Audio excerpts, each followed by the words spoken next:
I hope the others join as soon as possible. All right, so I'm very happy to be back with you on the sessions after an extended absence, but I was out on various missions, some of it related to our own program, others to complementary programs related to digital transformation in general, which of course in due course will be shared with you, so to solicit your participation. Before we get into the session with our master trainers, there are a few things I want to bring to your attention. So it's important that we move towards getting your indication of your preferences for the marketplaces that were presented to you. We are currently preparing a document for your reference that would include a summary of global marketplaces as well as those from the region. So those of you who have presented your own marketplaces, I expect you to complete that document that Ramona would have sent out summarizing the details for your own platform. Now, I also wanted to stick within the limits of the model that was presented.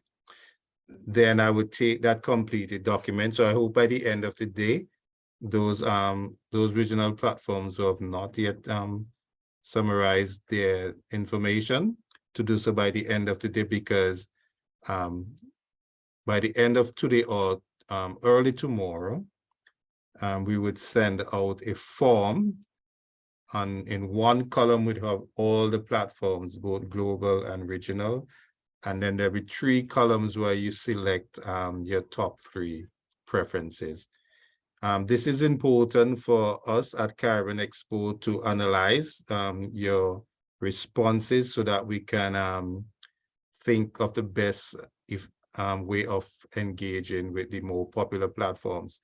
Now we have a limited budget, so some of you may not get your number 1 or number 2 choice because, of course, after looking at the data, we would have to reach out to the various platforms and marketplaces and ask them to give us a proposal in terms of cost. And of course, we could only negotiate, we could only do business with those that fall within the framework of the limited budget we have. But as you would remember, this is not to bias your choice, but I have a strong preference for the use of regional platforms because it achieves a very important objective of building the regional ecosystem to support digital transformation in general and e-commerce. And that ecosystem building is critical, and I think to the extent possible where it suits your purposes, the use of a regional platform would be key to that. However, like I said, you're free to choose from all of the various options. We aggregate the data and then we would quickly engage the top choices to see what are the terms relative to the budget. Then we'd communicate back to you the actual possibilities as per budget resources. So if your original platform that had presented in a previous session and you're here, please complete that document by the end of today so that you can be included in the form. I also know that we have gotten some feedback from you about, some of the challenges you have from both businesses and BSOs. We are addressing those, including dividing you into tracks so that we could best respond to your needs depending on your level of e-commerce adoption. That will be done in short order. and then we would then work out the modality of engagement. It's possible that it may be we would use the 3 hours designated each week and split it among the different tracks. Of course, you may have less time, but then the session will be more intense. When we have you divided into tracks, then we would communicate how that would change the weekly engagement. Anybody have any pressing question they want to ask of me directly before we invite Leighton and Gilbert to take over?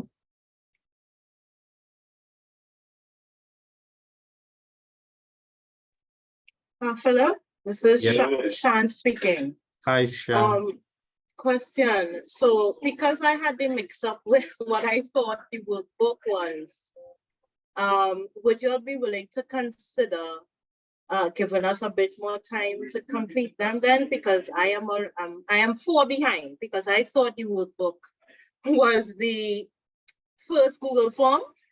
And I was telling myself, oh my gosh, but I did that already. I did it already. Why am I getting about those emails about not completing it?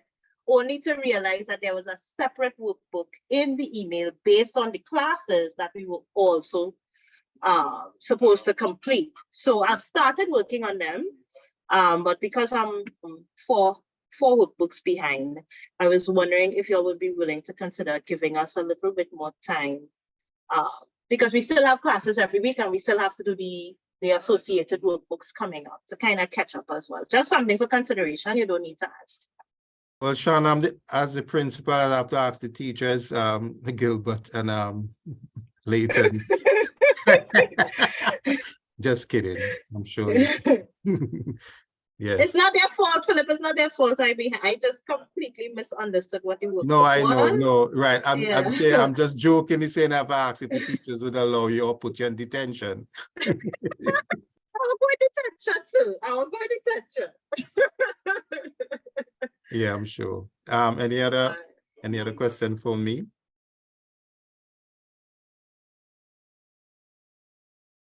Well, I know you have lots of stuff to do today, so let me not take any more time. But you can always send me an email, okay? Whether you're a BSO or a company, you can always send me an email. I'm very open and I'm responsive, and I'm really willing to hear from you. Of course, we would send out a formal form to kind of gather your feedback, because I think we're almost at the midway point, so that, you know, for our own benefit at Caribbean Expo to document that, we would send a feedback form maybe next week. It's already being designed, and just have to make sure it's tweaked properly. So thank you very much, and I'll be following along part of today, in and out. Sorry again, because of course the digital development agenda is getting very heavy. There's lots of opportunities for those of you who are women-owned firms. There's other opportunities coming through to projects through the Organization of American States. For our Digital Transformation Institute, our digital checkup tool is being tested and debugged right now. So very soon you'll be seeing promotional material for you to fill that out. This is not related to VEAP. I'm just showing you how the digital agenda is going very fast. Lots of things happening. So that is why sometimes my attention is split, because there's about 4 different projects we're working on at the same time. So lots of stuff in store. I hope you have the attention and the capacity to take full advantage of them. But of course, we would send out the promotional material as those projects get a little closer. So thank you very much from my end, and have a productive and engaging day. So it's over to Leighton and Bert from here. Thank you.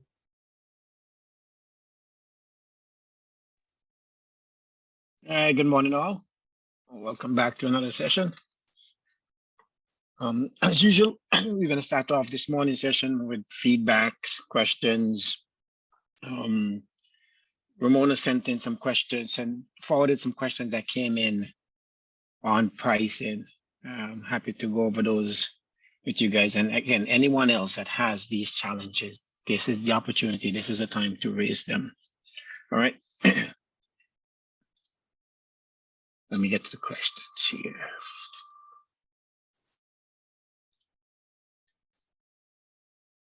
All right, so Ramona, do you mind telling me who these questions were from? And if the person is on the call, we could probably get them to speak up. Gilbert, the questions are normally done anonymously, so Okay. Okay, sounds good. All right, so based on the pricing sheet that was sent out, someone asked, do the following shipping costs relate to import and shipping expenses, or only shipping that involves exporting delivery goods to customers? Yes, it's the latter. So it's on the sheet, we had domestic shipping, domestic zones, domestic expedited, internal standard, international standard, international expedited, right? Unless you're offering free shipping to your customers, right? You do not have to take this into consideration. If you're offering free shipping to your customers, then you have to add, just like everyone else, you have to add these into your pricing.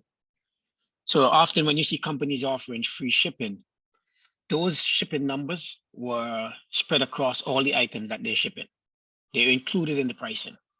So it's not necessarily free, it's just embedded. All right. If you're looking at products that are coming into your business and you're paying shipping and that's a part of your supply cost and must be included as well. Now, if you're not offering free shipping, then these fees are being passed on to the consumer directly. The consumer sees these on your website or whatever platform that you choose to sell on, right?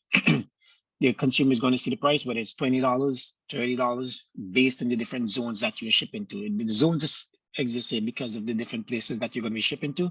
There is often an associated cost with that. Now, one of the other question is, how does price fluctuation affect how you price your goods? So one of the worst things that can happen is if you go to a website today and you see a product is $5, and you go back tomorrow and you see that product is now $7, and you go back a week later and it's back to $6, and a month later and it's back to $5, and then it keeps fluctuating. It feels a lack. It's significant of it's indicative of a lack of trust. I don't trust that website. Why are the prices changing so frequently? It happens even when you're doing when you're selling and it involves currency exchange. Currency exchange typically fluctuate on a daily basis by a couple of cents. So what you have to do is you calculate all of the relative costs. You know exactly what your costs are today.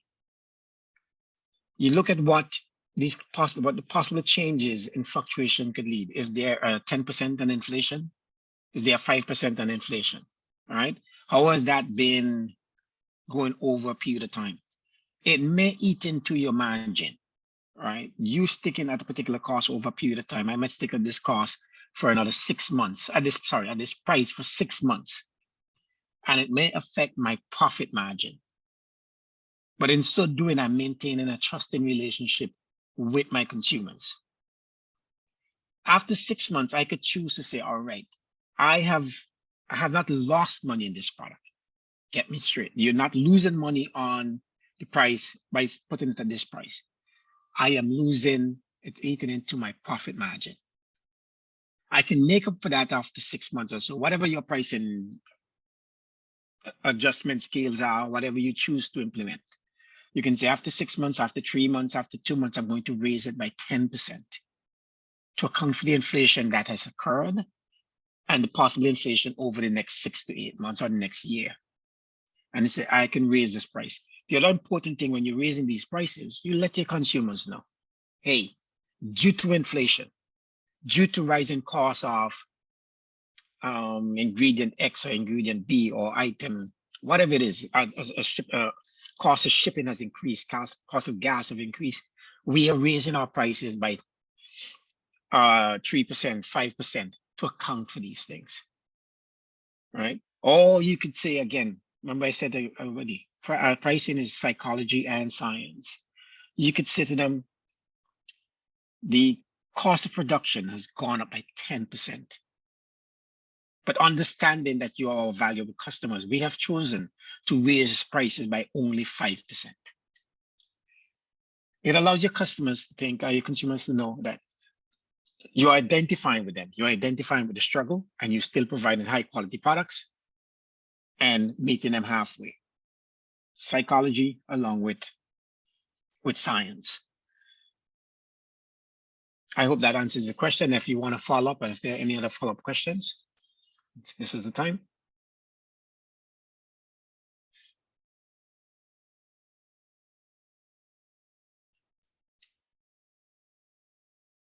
No other questions? You guys got that? Relatively easy? I have one. Go ahead, Troy. If you're pricing as a reseller Uh-huh. of controlled products, how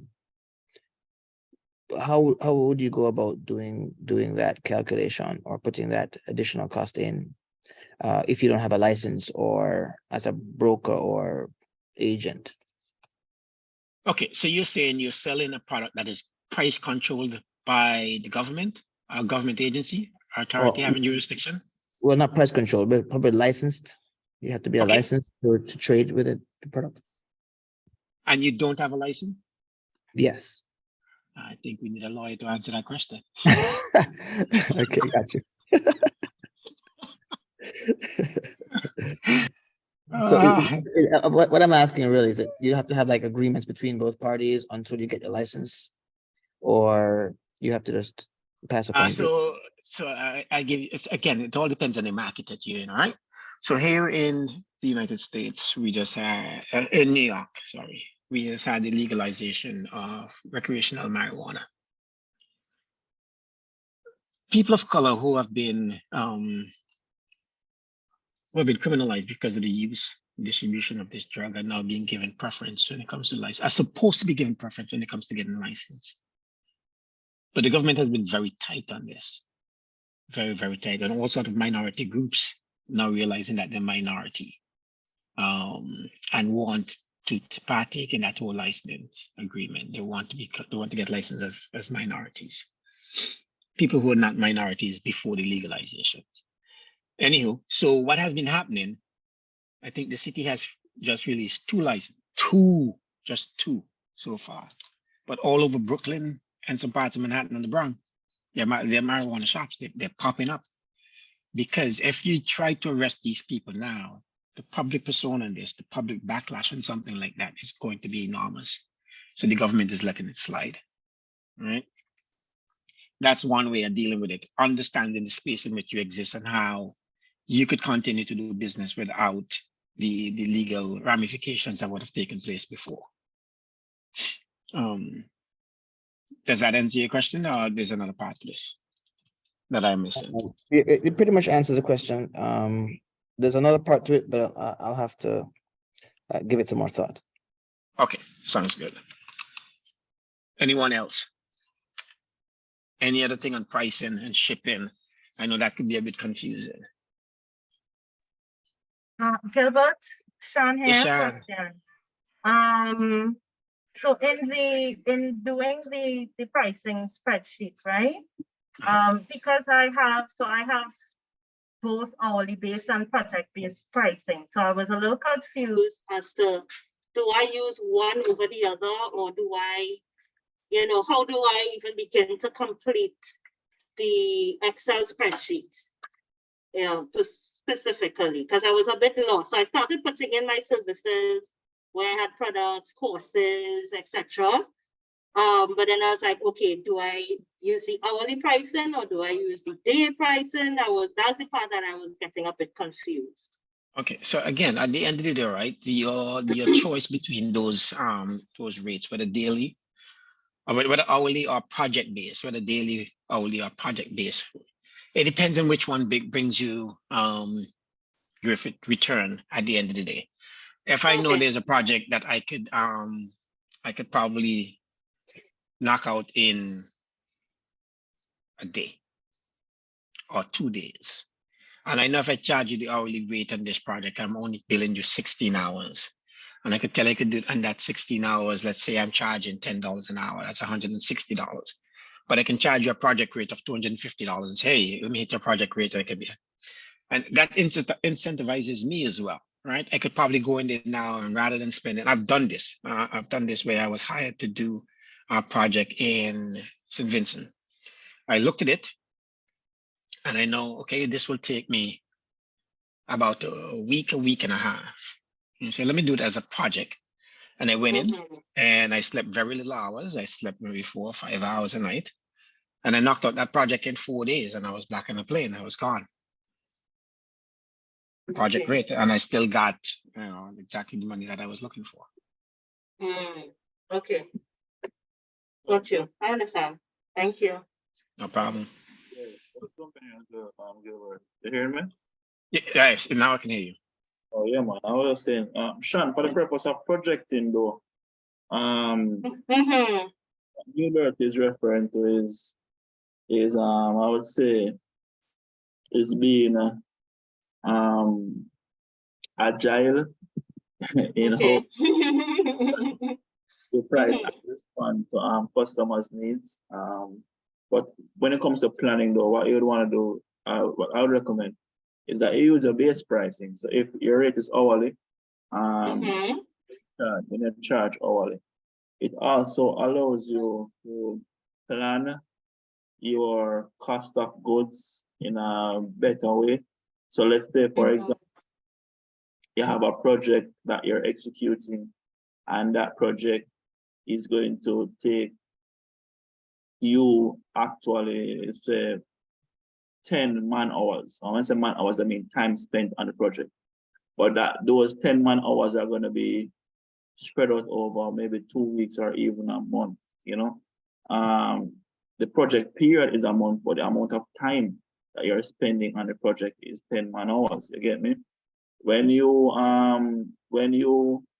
price based on the man hours or your base pricing, then I find that you're better able to measure your cost of goods sold. So if it is that you are selling your time at say $100, but you're paying yourself or a resource out of your company, the person who provides the service, say $50, then you are able to map the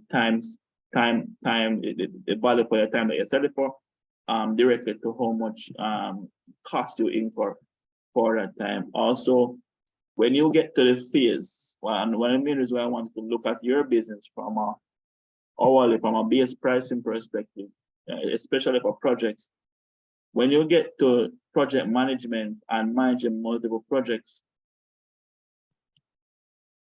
you're going to find that it's going to be difficult to calculate capacity to determine how much time do I have available based on how many projects I have running now.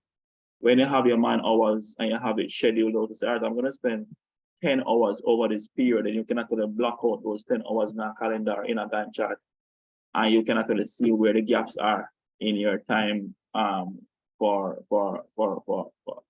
a capacity perspective. So there are some benefits to taking that approach, I would say, for anybody who is also considering this challenge. Also, just use your base pricing. You know, this is for projections purposes. When you get into the meat of the matter with the customers or you're selling, and of course, there will be times when you deviate from your standard way of operating to get the sale, or maybe it is that you deviate for operational reasons. As Gilbert said, cut down the time spent because you have other business to move on to, you know. Then you can always flex, but at least you'd have had a pricing methodology that allows you to be able to determine, you know, how you price your projects on a whole. Gilbert, back to you. Yeah, great Thanks, input, Nathan. Clinton. Any other questions about any aspect, any other comments about what we have done over the last week, 2 weeks? It's fine.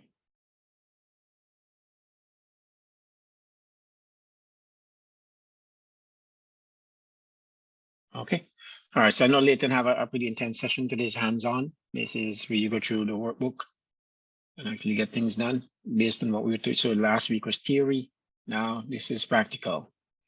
So no further ado, take it over, Leighton.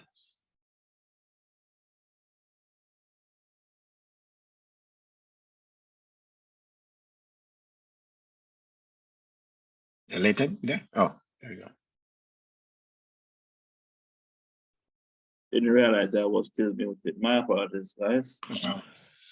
Let's see, I see something in the chat. Here's a question. That's a Ramona. Okay, so Ramona, let's check the chat for this question. All right, you can respond to it directly. All right, guys. So today, last week, we went through lead generation with target marketing. Today, we're going to go through the workbook approach that covers that particular unit. At the end of the day, we build websites and implement these e-commerce infrastructure with the sole aim of selling our products and services through that infrastructure. We don't create e-commerce websites because it's a nice thing to have. We do it for the same reason why you build a storefront. We want persons to walk in, we want persons to purchase, we want persons to buy. And similarly to how you would have to find ways to drive traffic to your storefront, it's the same way how you have to find ways to drive traffic to your e-commerce assets, whether it is a full-blown e-commerce website, whether it is Instagram or social media page, whether it is a WhatsApp number for persons to message or to provide a quotation and additional information. At the end of the day, we have to find this person from somewhere, and we have to approach this in a very formulated way. What do I mean by this? We want to put ourselves in a position where we have a formula for our success in generating traffic to our business. We don't want to find ourselves in a case where last month we did very well and this month we're doing very poorly and we can't figure out why. What went wrong? What did we do differently?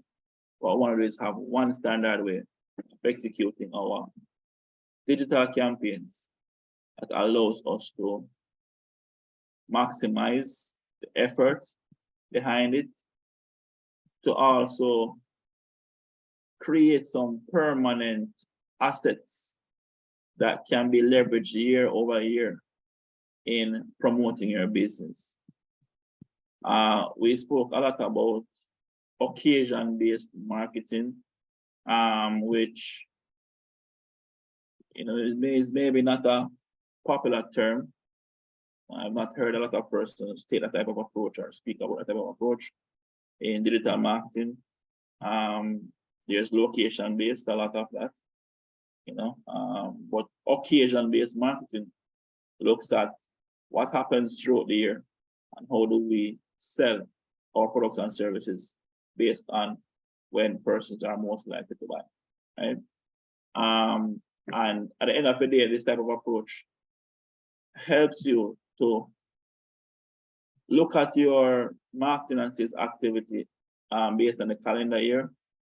It allows you to assign a budget to a particular commercial season and activate campaigns throughout that period. It also allows you, as I said, to create reusable assets that can be used year over year. So let's say, for instance, Easter is coming up. I'm working with a local brand here in Jamaica who specializes in actually selling Jamaican-made products. And that's their core, that's their differentiating factor, Jamaican-made products, not just any old product, but Jamaican-made products, right? And Easter is coming up and they're trying to figure out how they can use the Easter occasion to sell or drive traffic to their website around different things that are available for that period. And this helps personally. So when we create these assets, when next year Easter comes around, It's mainly about changing the date on these marketing collateral. The execution will be the same. And what you'll find with this approach again is that, and I encourage persons to look at their digital transformation journey in over like a 3-year period minimum. Because at the end of the day, it does take quite a lot to transform a business, especially one that has been operating. I mean, that's what I mean also in terms of money, can cost quite a bit to get it done, to create all these marketing assets. We're talking about flyers, writing content, videos. Video production is very expensive, one of the most expensive marketing assets that you can leverage, but it's also one of the most powerful, right? So we all eventually want to get there, but we can't get there all the time in the first go. So let's start going in the program here. We have some persons who are still in the ideation phase of their business.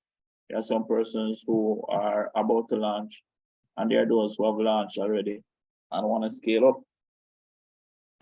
Similarly, when you look at your marketing approach, you have to think about it in a similar way, where in your first year, you may not have as much money to do all the things that you want to do.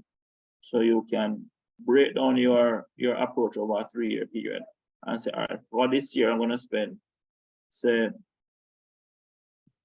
10,000 units for argument's sake. Just throwing it around. So it's 10,000. I'm going to spend 10,000 this year in marketing. And these are things that I can afford.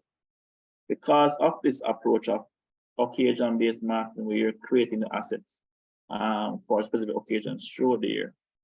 When next year comes around and you have that 10,000 to spend again, we're not going to recreate the thing that we have been created. We're not adding to the resources. So if this year the only thing we could afford to do is promote a flyer, then we promote that flyer. Next year, we already have the flyer. Now we're adding a video to that marketing collateral, right? And the third year, maybe we're adding some automation features that get persons flying automatically, right? This is how we look at it, and this is what you want. You want to allow your investment to carry forward as much as possible in a way that works for you. So this approach allows us to really break down a formulated way of executing digital marketing campaigns. And what I'll be going through today is what we refer to as the e-commerce campaign plan, right? So we'd have gone through already the workbook for the e-commerce setup, which means that we already have created our infrastructure, we have our payment gateway in place, whether we're using a free one like PayPal or we're using a local one like First Atlantic Commerce. We have our product set up in place, have the different e-commerce engines in place, and now we're ready to promote this business.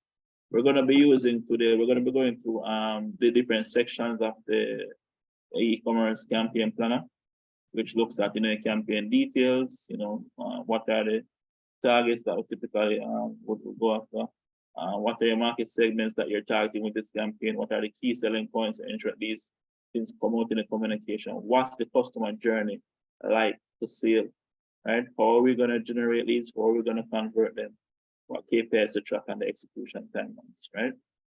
So let's get into the first here, campaign details.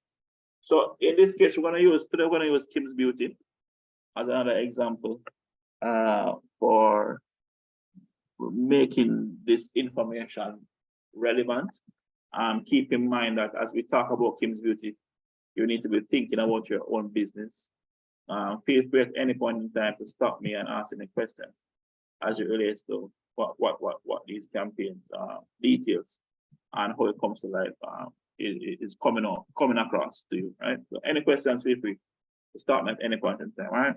So in this case of Kim's Beauty, we're going to use this as a launch campaign. So you'd have remembered from the case study, Kim's Beauty has set up their store in Montego Bay. They have set up their e-commerce website, and now they're ready to launch their business. They want to get the name out there to as many persons as possible, and they want to be as impactful as is possible. You know what it's like already launching a new business. Want to get as many eyes as possible on the business in the shortest frame of time with the largest impact, right? So let's look at how we'll go through this process with Kim's Beauty. So Kim's Beauty, let's call it Kim's Beauty's launch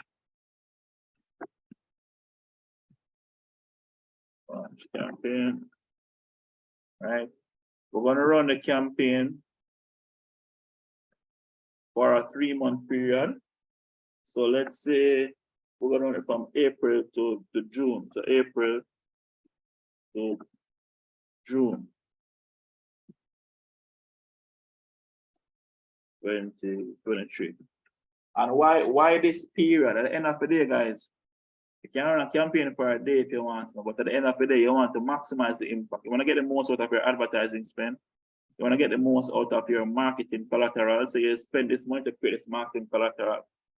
You want as many persons to see it as is possible, right?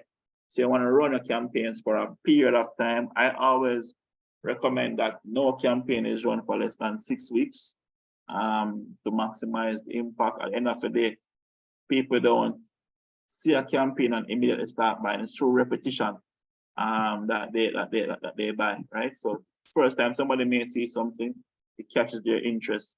Second time around, they may be like, I really need to see what this thing is about.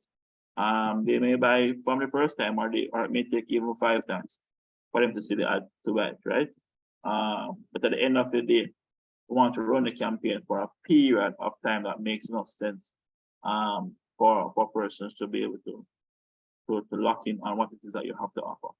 Now, this is of course a launch campaign, so we're just trying to get out there. When it comes to your occasions, your occasions throughout the calendar year are coming up fast, and they're changing out.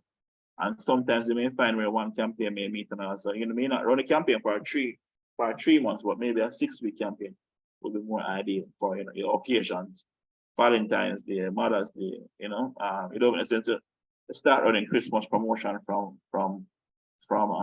August. It makes more sense to wait until October when persons are out of the summer field and now looking forward to Christmas, right? And this is again one of the reasons why with occasion-based marketing, these things are already in person. It's already top of mind for person when these commercial seasons are coming up that hey, I need to get this, I need to buy that. What are the things that I need to have for this particular season? Or what is the season promoting? And we try to sell what it has to offer during that period. All right. Launch campaign, the campaign objective here is to promote the launch of Kim's Beauty to the public large, right? Campaign details here. In this case, campaign details are very simple. It's not a competition. It's not a product launch. It's just simply getting persons to know about Kim's Beauty, right? So campaign details here, I would say, include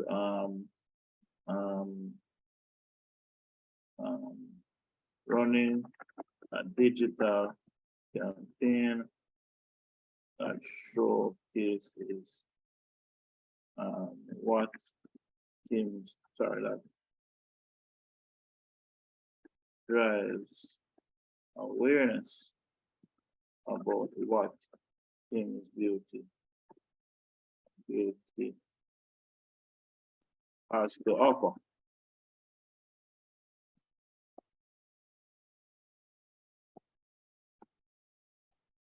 All right, and then we get down now into targets. What are our targets for this launch?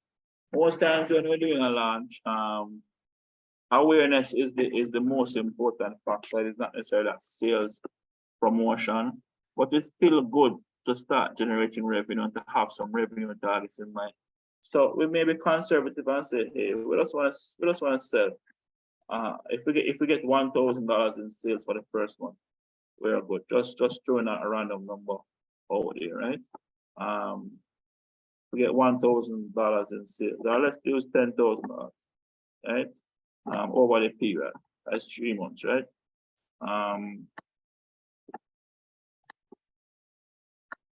Right. And how many customers do we want? Do we want to earn this from maybe say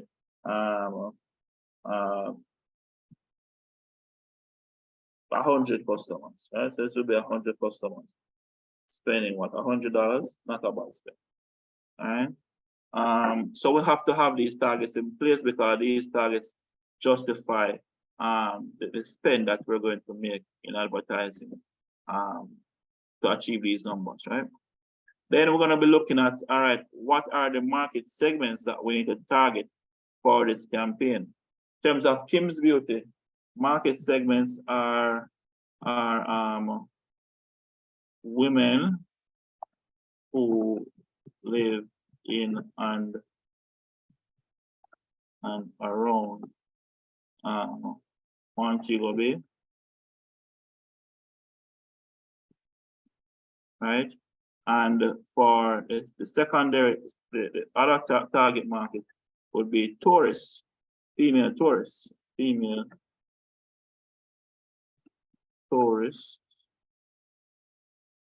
who are visiting Montego Bay. Right? So these are two main target markets that Kim's Beauty go after. Now within this market segment, who exactly best values the product that we are selling? And I would say that the trendier women here, from the women who live in and around Montego Bay, we would say women who value trendy hairstyle. Trendy styles. Trendy styles would value the product best here. From the tourists, we would say females visitors who have events or weddings to attend, right? Where can they be found? We would say, sorry guys.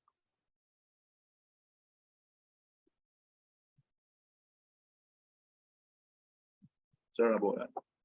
All right, so where can they be found? For women in Montego Bay, I would say in and around Montego Bay. Why is this important, guys? Because when we're going to run a campaign, we have to drop a pin at the specific location where we want these advertisements to show, right?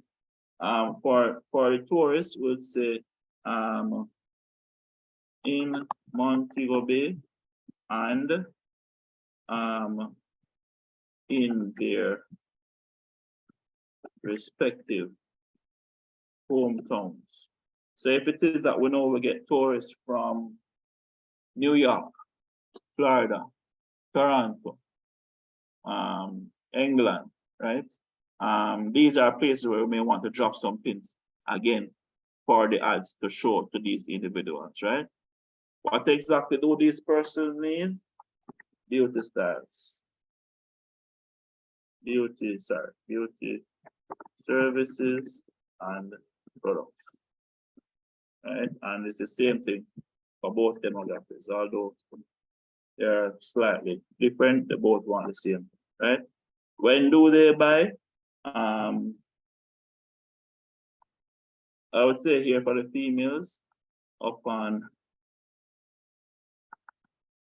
when planning to attend an event or wedding. I mean, wedding is an event, but we want to call it a wedding because we know they specifically cater to bridal packages to the destination wedding planners.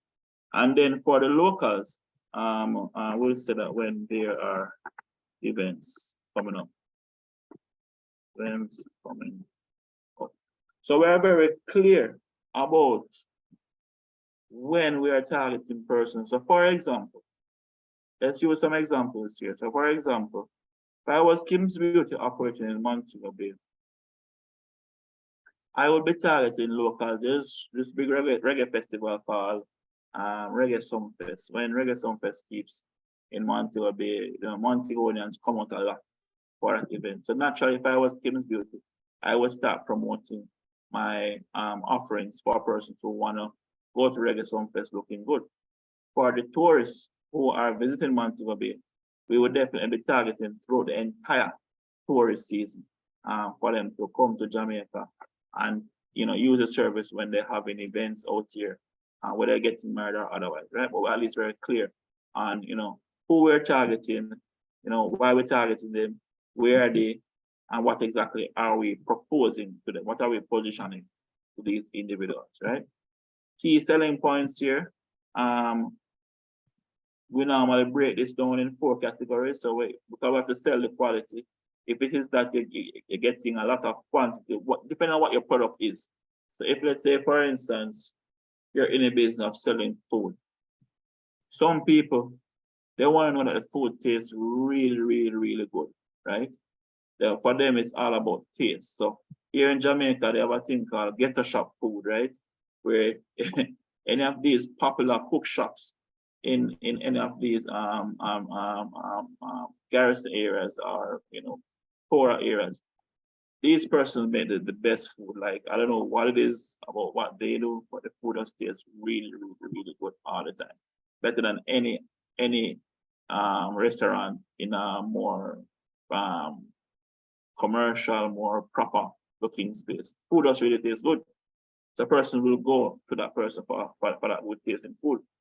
Then you have some persons who will gravitate towards some Chinese restaurants here in Kingston because they know that when you go to the Chinese restaurant, these guys, you're gonna get as much meat as you get rice. So if that's what you value, quantity, then that's what the Chinese restaurant would sell, or who sell those lunch boxes to individuals. If you want a whole heap of food, trust me, the Chinese got you. If you want nice lunchbox food, get a shop, them have it, So that's the concept here behind different selling points. We have to understand what are different selling points for the product that we're offering or the value that we're offering. And there's value add. Sometimes we sell things where there are add-ons that persons can have, whether it is for free. So let's say, for instance, you buy something and you get something else with it that you did not necessarily pay for. It's not a part of the standard package. Or maybe it is that you're buying a regular box lunch, but there's a combo where a juice comes with it. Those are things that are value added, right? And then you're selling the price. Selling the price, you have to look at, all right, what are we going to be saying about the price? Is the price cheap? So we want to shout it from the mountaintops, or is it expensive? And if it's expensive, we may say it is expensive for a reason because of the value that we're selling. So instead of saying, boy, this thing costs 200,000 US, and we're gonna say it costs only 200,000 US. It only makes a big difference because it makes it seem as if this thing that you're buying values way more than that. But yes, it's a lot of money, but what you're getting actually values way more. So there are ways to sell at an expensive price, a high price, right? I want to document what those key selling points are for your particular business, right? So in the case of Kim's Beauty definitely sells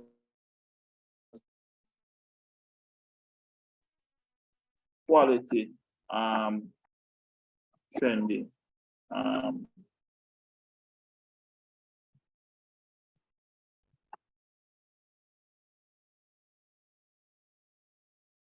Are you guys hearing me? Breaking up badly.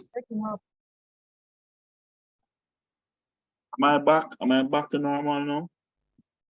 Sounds like it. Sure. Okay, great, thanks. Right. So in the case of Kim's Beauty, she's selling quality, right? She's not selling quantity in this case. So we're gonna say not applicable for Kim's Beauty. Value added. I mean, I'm sure she can add value. So for instance, you could say, for instance, bundled products. So let's say, for instance, maybe you do a hairstyle with her, and maybe she give you a hair moisturizer as part of your service, or coming or shopping with her today, right? Or maybe it is that she's doing a launch, so she may want to use something that captures person's attention, baits persons, right? She could bundle products with her service. So let's call it bundled products. with service as value add, right? And the pricing here is that she's selling value-based pricing, right? And when you say value-based pricing, mean that she's selling something good at a reasonable price, right? So we want to call out that the price is reasonable. Reasonability is based on perception. So we have to manage that perception of what is a reasonable price when running this promotion, right? But we're selling high quality at a reasonable price. It's impossible to sell high quality at a cheap price. If you do that, people are going to ask you if it's a pocket prices. What is wrong with it? Something is not right. You know, it makes you question what is going on here. You know, if things are not aligned how you expect them to be. So at the end of the day, guys, we have to sell every single thing. We have to sell the quality, we have to sell the quantity. If it is that we're offering quantity, if we're offering value added service, we have to sell that and make sure that that is mentioned on the flyer. A lot of times persons create flyers and they don't know what to put on it. They don't know what type of information is valuable on the flyer. So recently I had to review some flyers for, again, a client of mine who is using this very same template.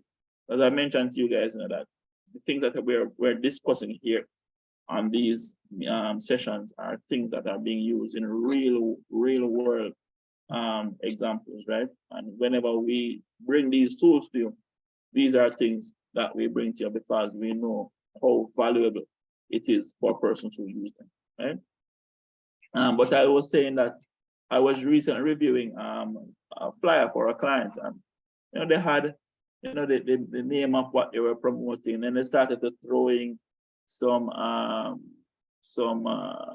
like taglines and things like that. That, I mean, at the end of the day, tagline is good, but it wasn't a brand promotion. To say, all right, I'm promoting this business and I want to put the tagline on it.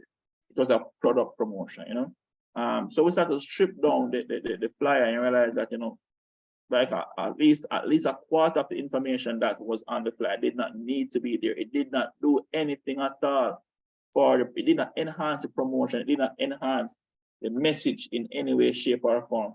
So when we do this exercise of identifying what the key selling points are, the main thing here is that we want to ensure that this comes out in the communication, whether it is on the flyer, maybe it is in the caption of a post, but it comes out in the communication that you're using to run this promotion, right?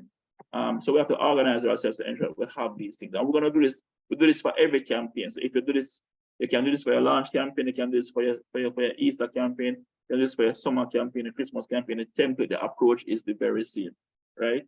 But of course, the messaging, what you're offering, how you tweak it, and all those things may differ. But at the end of the day, what I want to give you is an approach to what executing every single campaign.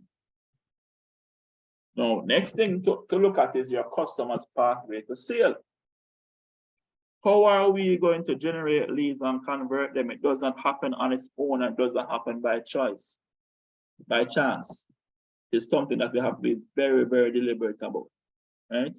So when we look at the customer's path to sale, we look at what does it take to generate interest from the lead and to get them to buy our products and services.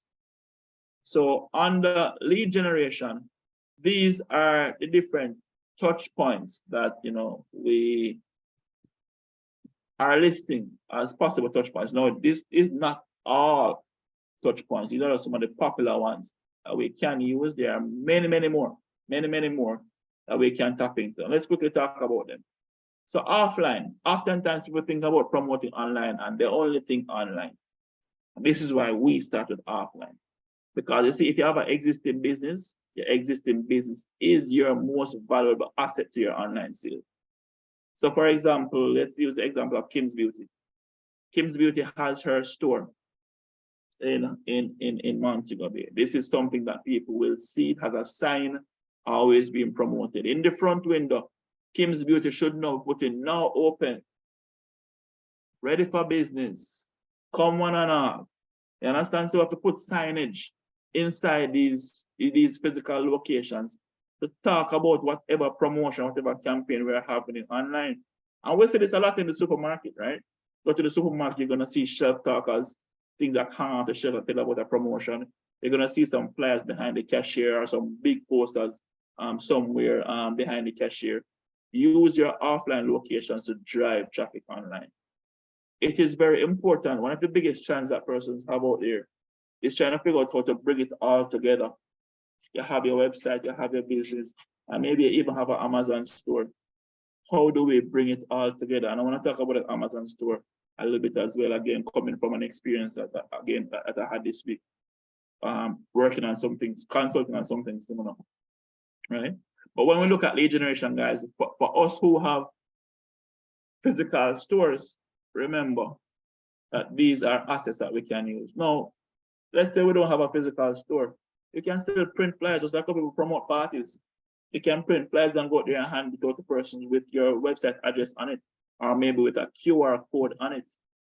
QR codes have become quite popular in the first world countries because this point and scan thing just works.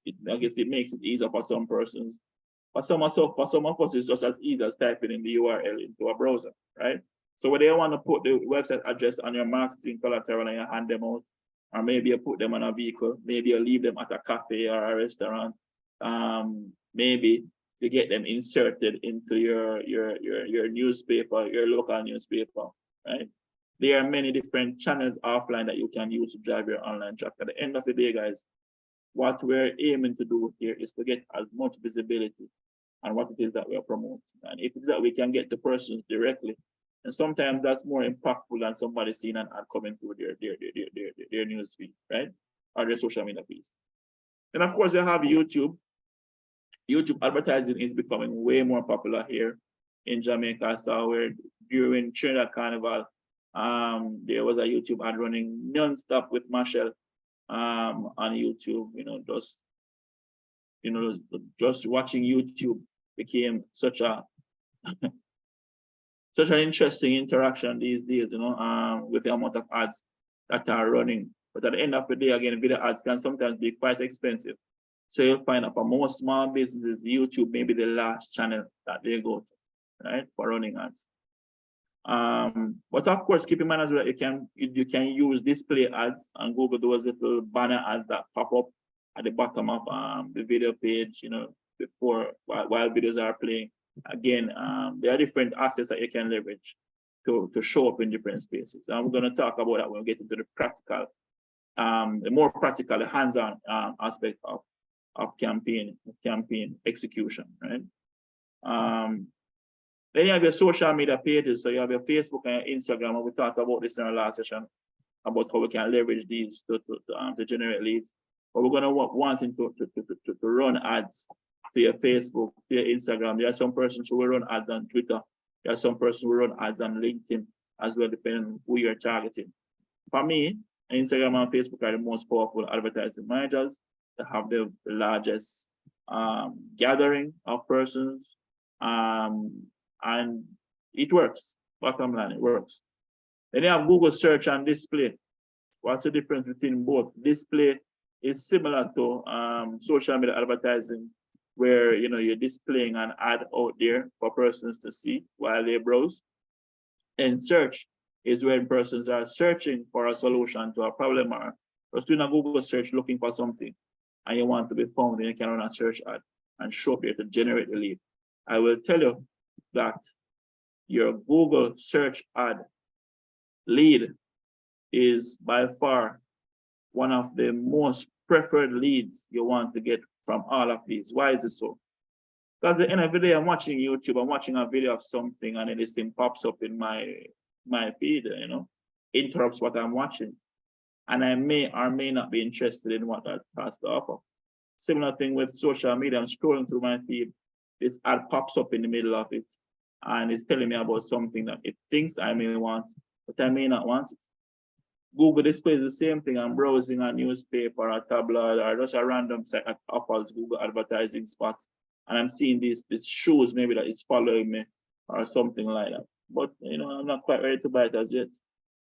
When it comes to search, when somebody goes out of their way to go into a Google search for something, that's something that they're very much interested in finding out more about, whether it is trying to get information, trying to buy something, trying to to yeah, normally they're looking for information, looking to buy, yes. But typically the person is looking for something. And once you can position the thing that appeals to that individual that they're looking for, then chances are you will be chosen by that individual, or that person may be most likely to take up the phone and call you. It may be most likely to land on go on your website, spend 2 to 3 minutes browsing, and maybe fill out a form. That person may be the person who may land on your website, see a pop-up about joining your mailing list and join it because they have a burning need that they need to solve. Persons who are in the service sector benefit a lot from this type of engagement, especially like medical services. If somebody is sick, the person around is Google, right? In my business, I will tell you that the leads who actually fill out the forms and go on to become customers oftentimes are from Google. The Google lead is just a lead who is way further along the sales pipeline than somebody who saw a display advertisement. It's just like when you see an ad on TV versus when you are on the road, your charger stopped working and you're walking and ask for, hey, is there anywhere around here that sells a charger? It's a different type of need, right? So think about it in that way, in the offline sense.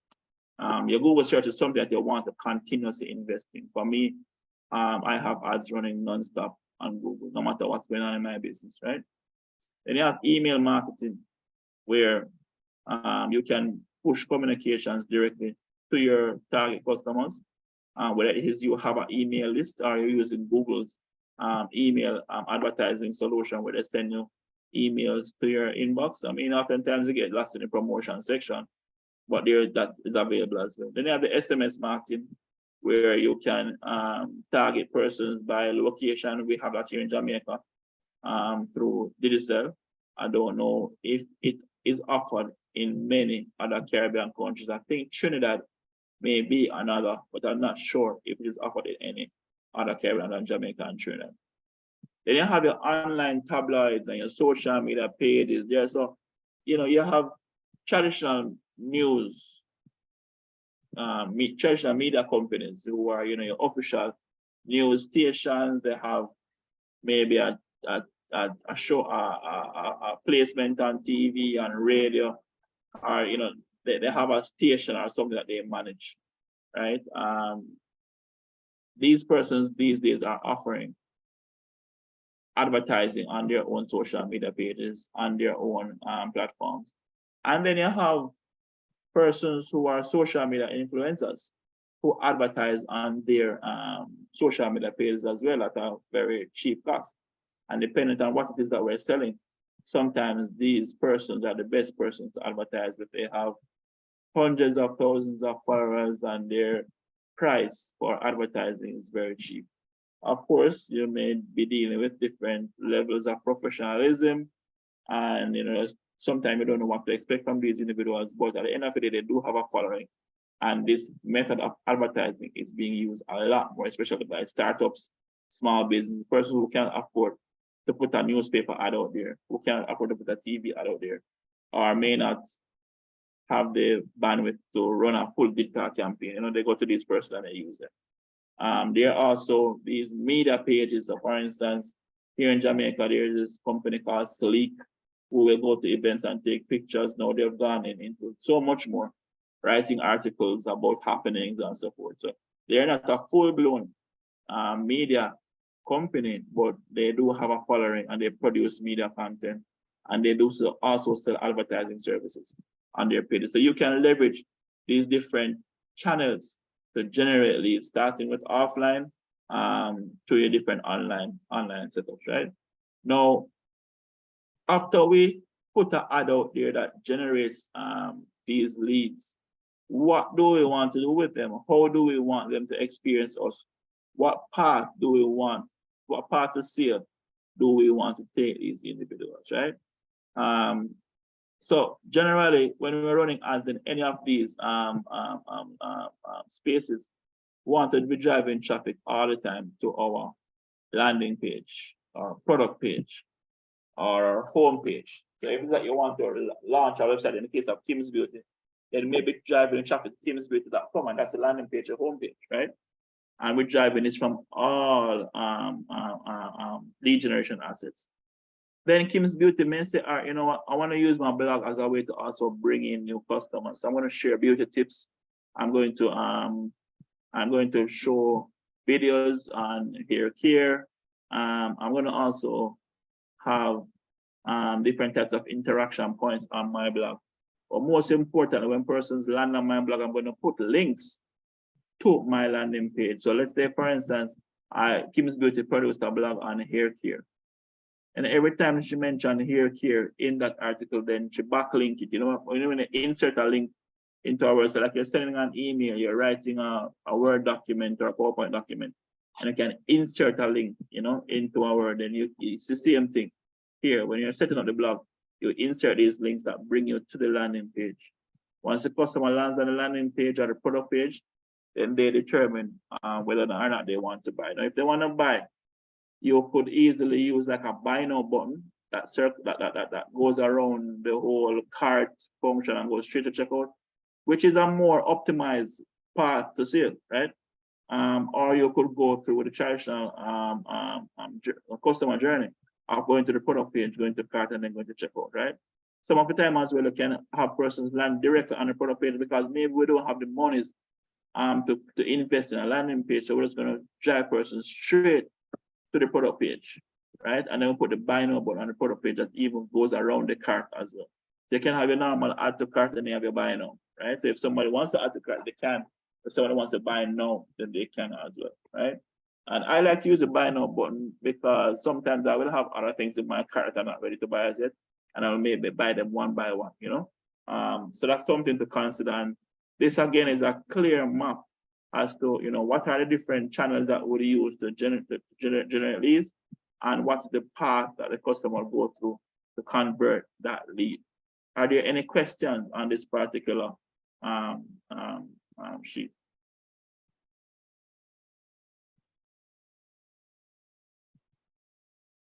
Well, as you think of your questions now, in your particular campaign, let's say, for instance, we're going to say, all right, Kim's Beauty, well, we don't have any money to spend, you know, can't afford to do a YouTube ad.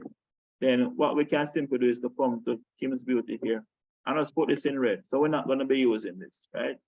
We're not going to be using this channel. Or we may say, all right, you know what? We can't afford to do a landing page. So we're going to opt out of the landing page and go straight to product page, right? And this is a popular decision that person will take because, again, creating a landing page is more work. And if you don't have the money and the expertise to support it, then oftentimes the easiest thing to do is to create your product page, is drive traffic to your product page, right? So you put it in red. Any lead generation channel that you're not going to use, you put it in red. Any lead conversion channel that you're not going to use, you can put it in red, and it allows you to see your path to sale a lot clearer, right? So we could also again say for Kim's Beauty that, hey, you know what, we don't have any resources to invest in blogs, so we're not going to drive any traffic to the blog. We're also just going to drive traffic straight to the product page and to checkout, right? But at the end of the day, guys, we have to make these decisions because our next slide looks at breaking down how we activate this campaign financially. So over on the left-hand side, we have the lead generation channels, which are the promotional channels. We have the campaign requirements that are going to be needed to execute. And these are, when it's a campaign requirement, I mean more like the creative, the things that are going to put the campaign together. So in the case of your offline execution, you may want to have some printed posters, right? You may want to have some flyers. You may also want to have some cards. So let's say, for instance, you have your store, physical store, and you want to start getting persons to shop online. In the case of Kim's Beauty, this would be the perfect case, right? Again, using an example of you know, that company that sells things American products. They have stores located in the airport and in, you know, destinations that tourists visit here in Jamaica. At the end of the day, they can only at this point in time, they can only get the sale from the customer while they're here. What happens to when the customer goes back to their respective country, in the case of Kim's Beauty as well, and experience a great product and want to experience it again?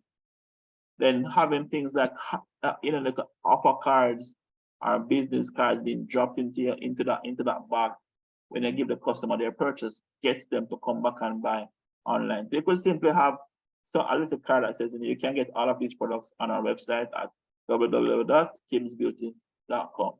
That's it. And maybe even drop a 10% coupon on that card to get the person to shop again.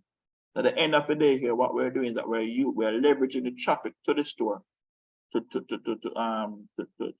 get them to shop again online, right? Again, guys, if you have any questions, feel free to stop me at any point in time during this section. So for your store, I just we're looking at your printed posters, of flyers, cards. Jody, do you have a question? You're not muted. Okay, thank you. Right, so going back, so we have these creative assets that we have to create for each campaign challenge. So for social media, we're gonna have to come up with some type of media. Media meaning pictures, pictures, flyers, videos, GIFs, whatever it is that we're going to promote, we have to create it, right? YouTube, same thing, right? Media and caption. For display ads, same thing. It's just image or GIF, right? Then you have your Google search. This is the only, this and the SMS marketing are the only two promotion channels that are mainly text-based, meaning that you won't have to invest in the creation of any artwork for these two channels to use them, right?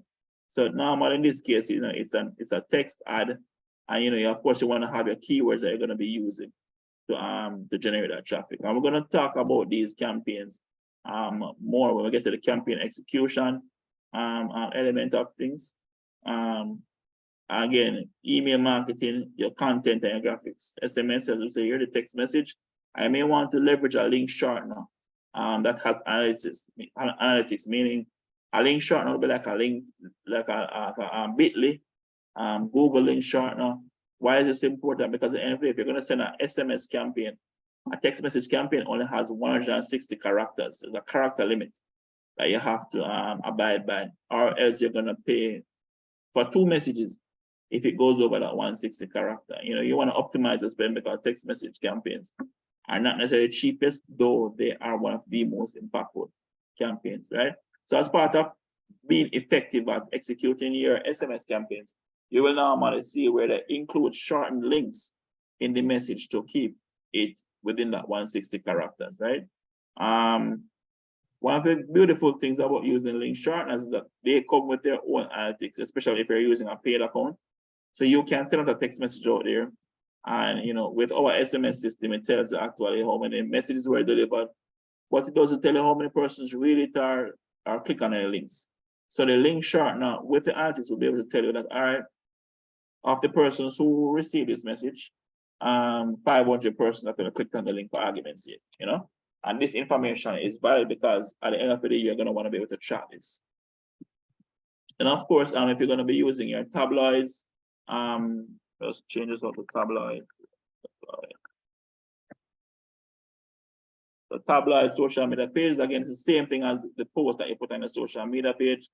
So you could leverage that. And what this is, guys, I say, is this is your newspaper articles, sorry, your newspaper companies, your media companies who are posting their own content on their website. What they're doing now is that they're allowing advertisers to post advertising content on their pages for a limited time. So they may say a post in the feed gives you 30 days in the feed, and what is posted in the story, of course, the usual 24 hours, right? And of course, getting your blog done. Now, what we'll typically do here is that we would assign a cost to all of these assets that we're using. So I've seen here, we mentioned that we're not going to be using YouTube, we're not going to be using blogging, and we're not creating any landing pages.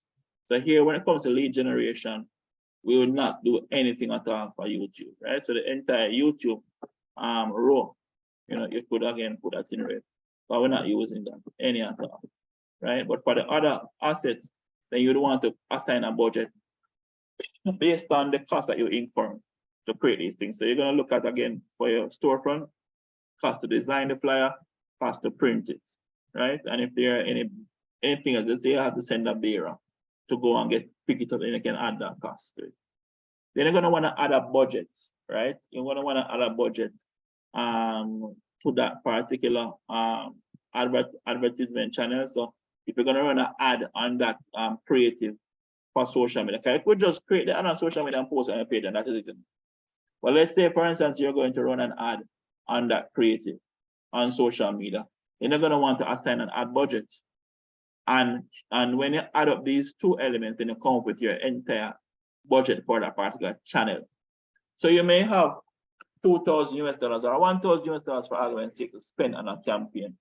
This is where you come to break out how that $1,000 is spent in a very prescriptive way, so that when your digital advertiser is going into your social media channel to run the campaign, when you're going to the Google channel to run the campaign, the email marketing, the SMS, they know exactly what budget to assign, what graphics to use, what text to use. It's very prescriptive and very clear in what they will need to use. Now, all this information will come out in the execution template, which is not this. This is just the information you need to put together oftentimes to know what you're doing. So for argument's sake, if you work within an organization, some of us here are representing on behalf of our respective companies, right? You would have to bring something like this to your boss for approval to say, all right, I want to spend $1,000 on this campaign. This is how the $1,000 is broken out, right? These are tools that you use to make decisions about the campaigns, right? And then after you make the decisions, then you go ahead and create the necessary assets. So we have a different execution template that breaks down, all right, so for social media, what are the different size artwork? What are the different considerations for running an ad? Do we need to have a caption? Do we need to have who is the target market? Define the target market. Define what placement channels are going on social media, but there are many places to show up on social media, especially across the Facebook and Instagram network. There are about I don't remember the amount of spots, but it's anywhere between 10 to maybe 15 spots online that it can show up. It can show up in the feed, it can show up in the stories, it can show up in Facebook chat, it can show up in reels, it can show up in-stream videos. There are so many different areas within the Facebook and Instagram network. So this to show us that you have to know where you want to place. Do you want to automatically place everywhere that your artwork can go, or do you just want to keep it in the feeds only, in the story only? Where are these things going to go? So the execution plan breaks that down, which is separate from this campaign plan that really does a high level mapping of what needs to happen in which channel. As I said, for social media, what are the campaign requirements? Where you're going to spend on creative assets? How much money you're going to spend to show this asset to any X amount of persons, and what's the total cost for this entire campaign? These are things that you need to be very clear on before you start running campaigns. Because sometimes we come back and say, why the campaign flop? Oh, we don't know why the campaign flop. We don't know. We don't have anything to measure against. We were to deep dive into the campaign, then it's just be a roundabout information we're getting from persons without having something as structured as this. At the end of the day, guys, a campaign can flop tomorrow, and because you have the information you need, you're able to make necessary tweaks to make that success the other week or the other year. You get me? So having a structured approach towards your marketing campaigns is very important towards the success. Then we talk about the lead generation channels, right? Here we talked about having a landing page, a blog, a product page, a cart and checkout. So what this pretty much does is to look at the necessary assets that we want to use for to drive conversion. We mentioned earlier that we would not do a landing page, so we typically put this in red, right? But just some of the key considerations for a landing page, again, that you have to have a creative budget for this. And if there are any recurring expenses that come with creating that landing page, then you have to consider it, whether it is to use a system that was used to create a landing page, or anything else that is considered a part of keeping a page up and running, right? Then you have your product page, which oftentimes you don't come at any creative cost unless it is that, again, you know, you're going to be using a different artwork to represent the product. Then maybe you may incur creative costs, but there are generally no creative costs, no monthly costs associated with having a product page. Then you have your blog. Again, you know, this is to write your articles, you know, with backlinks to your landing page or to your product page.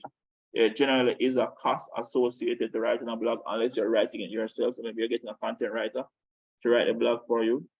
And again, when it comes to blogging, unless it is that your website is a blog on its own, then generally you won't have an additional monthly expense to bear for this, right? They want to talk about adding a mailing list system to your execution. Now, why is this important? At the end of the day, guys, people will land on our website, our blog or landing page, and they may not go through the entire process of going to the product page, cart, and checkout. Sometimes we capture person's interest, but we don't capture the sale in the very same go. And nothing is wrong with that. It is common. It's actually common for persons to go through many different levels of interest before they actually make a purchase. But what I want to do is that we would love to be able to capture contact information for every person who is interested in what we have to offer, so that we can share more information with them and give them more compelling reasons to buy. So for that reason, we always recommend having a mailing list system on your website, right? On your website. And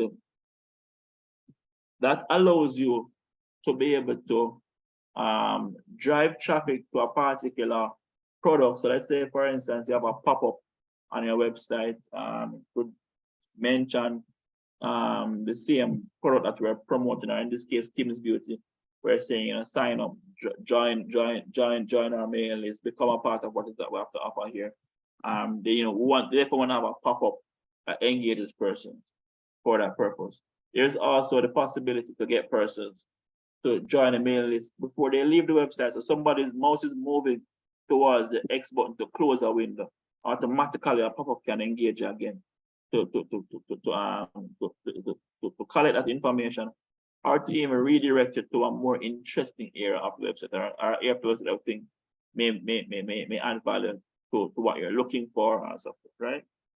So having a mailing list system is very helpful in that regard. It's not a requirement, but something that we definitely recommend using mailing for that purpose. You know, you get person to a mailing list, you can start dripping them with welcome emails, follow up with email sequences about your offerings, and just nurturing that lead to sale, you know.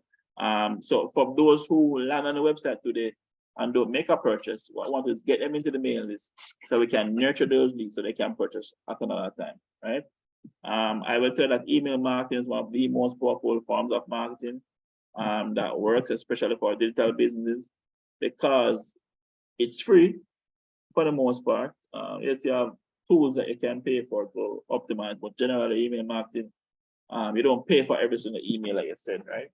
You're able to send a good enough amount of information in the email to sell any product or service that you're offering. So it's a great tool to use to nurture your leads, right? So when going through this again, you'll have your creative or your setup costs, and also any monthly fees that come with that. Then we're looking at optimizing the checkout process. So somebody lands on the product page and they're interested, want to have your buy now button set up so that you don't have to go through the whole add to cart, view cart, now move to checkout. You just go straight to checkout and you're ready to go, right? Which makes the process a lot simpler and easier for most persons. So I just said, you know, all of these things flow from a decision that are taken here. Are we going to be using only product pages and, you know, go through the normal process, or are we adding landing page and circumventing some areas of the process? Are we using product pages but avoiding the cart, going straight to checkout? You know, these are things to consider. Are we using blogs as part of how we generate interest to our products? and how does that translate into the customer journey. So, what we've pretty much done here, guys, is to map out the customer journey from a lead generation to lead conversion perspective. And then what we do now is that we put some value, some financial value to the cost to execute the lead generation and also the lead conversion process, right? And then this allows to come up with a final budget, guys. So by adding your lead generation and your lead conversion cost, you have a total execution budget, what it's going to take to generate leads and convert them so that we can meet our financial targets. Everything comes back down to this number, guys, these numbers. How are we going to meet these financial targets, right? So it has to be very calculated, very precise. Then we look at, the key data points here that we need to monitor. So when running these campaigns, as I mentioned on last week's session, there are some key data points that we have to monitor. We have to look at what's the reach. So for example, when we are looking at the spend for social media, when we're getting the practical elements, guys, we're going to actually go into the social media ad manager and bring this up and show you what it looks like and just how you get some of this information out of it. But when you're going to the social media manager, if you're going to put in, I want to spend $5 per day, automatically it tells you what the potential reach is, right? And also if you're going to optimize the campaign to say, I want to pay for this campaign only, not when people see, but when people click on it, and they can optimize for clicks, right? How many persons joined your mailing list after they landed on the website? You want to capture that information, right? What is the total number of actual website visitors? Google Analytics, again, will give you this type of information. I'm going to show you some of these assets. Or as I said, when we get into the more practical elements of things, right? Number of purchasing considerations could be the total number of persons who maybe went to checkout but did not complete the checkout process, right? So how many persons actually reached the checkout page, right? Total sales, of course, that's self-explanatory. How many persons completed the sale? How many of those are new customers versus repeat customers? And what's the actual execution budget? What's the target and where did we actually land? Oftentimes, yes, we have a budget to do this, our map out all these things. But for some reason, maybe the email, or let's say let's use social media. Sometimes we incur delays. So let's say, for instance, the artwork for social media was supposed to be ready this week, but it's not ready until next week. And because of that, we change up a few things in terms of the budget for the ad and so forth. So we want to definitely track how close we are to target versus actual in all of these areas, right? So although social media will tell us, hey, you can reach up to 10,000 persons with this $1 per day spend.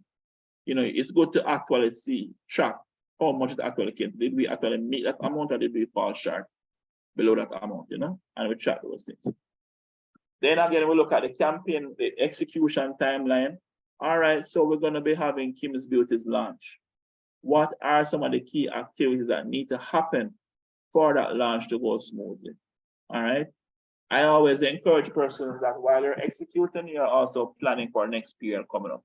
Try to plan your activities in quarters, so you're not rushing all the time to meet deadlines. So you look at what's happening next quarter, and you plan for it from this quarter, right? Sometimes people plan even 2 quarters ahead, depending on the promotion timeline. So if you're running something for 3 months, then clearly you can't start working on it the quarter before. You have to have your meetings, make your decisions, then start working on the collateral and have everything in place so that you have at least a 3-month window to run that promotion. So these are the activities that need to happen leading up to the launch of your campaign. So this would include things like get artwork created, get caption, get a social media caption from the digital marketer, right? Upload, set up campaigning, campaign manager. These are simple action items that need to happen for the campaign to get off the ground, right?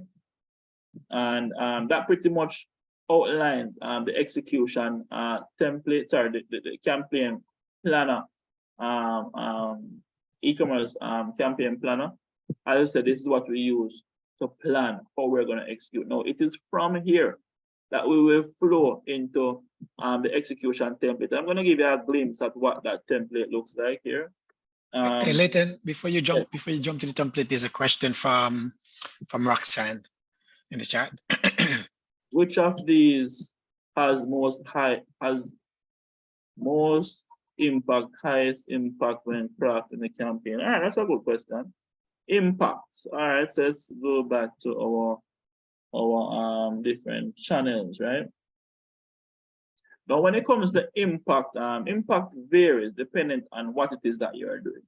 As I said to you, if it is that you have an offline resource like a business place, a location that's already getting a lot of traffic, simply by littering this location with flyers and posters, even without somebody walking up to somebody and introducing the offering, automatically a person walking and they see, can be very powerful. So for me, your offline location, if you have one, is very powerful. Your social media is also a great tool to reach the masses. And what do I mean by this? To me, social media advertising is like advertising on radio and TV, right? So when I went to university, that is program called mass communication, where once you wanted to get into any type of media communication, it's a program it is. So, you that focused on running your ads on your TV, your radio, newspaper, traditional spaces, where it's kind of a catch-all. You're throwing a net out there, and you don't have any control over what comes back to you. But it's powerful because it has access to a captive audience of millions of people who you can run advertisements to. But to me, social media's my approach towards running campaigns is that I treat social media like radio and TV, mass marketing. I just want to drive awareness, as much awareness as is possible. So when I run an awareness campaign, display ads work well. So Google display, social media display works well. If you're running, and you have to understand that there are two different types of three different types of marketing approaches, I would say, when it comes to running digital campaigns. You have your mass marketing approach, where you're throwing this wide net to capture as many potential leads as possible, which is which way your display is. And then you have your direct marketing, where you're going very direct, straight to the person.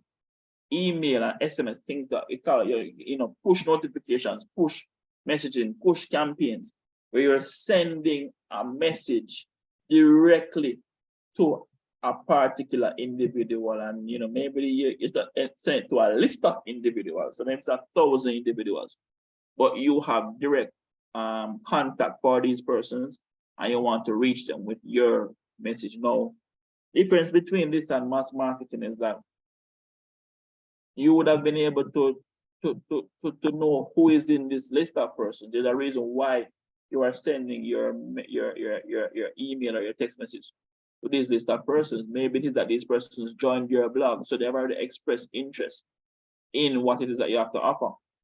This type of lead is different from the lead who never heard about you but saw an ad on social media. So your direct campaigns are very good for driving conversion, for getting persons to take action, right? So when I look at digital marketing, I have an approach that I call build a community and sell to the community. What do I mean by this? Again, just look around you. Go on social media and look at what is happening. What is happening is that everybody wants to be a social media influencer. Why? Because after you have amassed a certain amount of following, you can then monetize that following by selling products and services to that following. It's the same thing, guys. Build a community of purpose around your brand and sell to that community.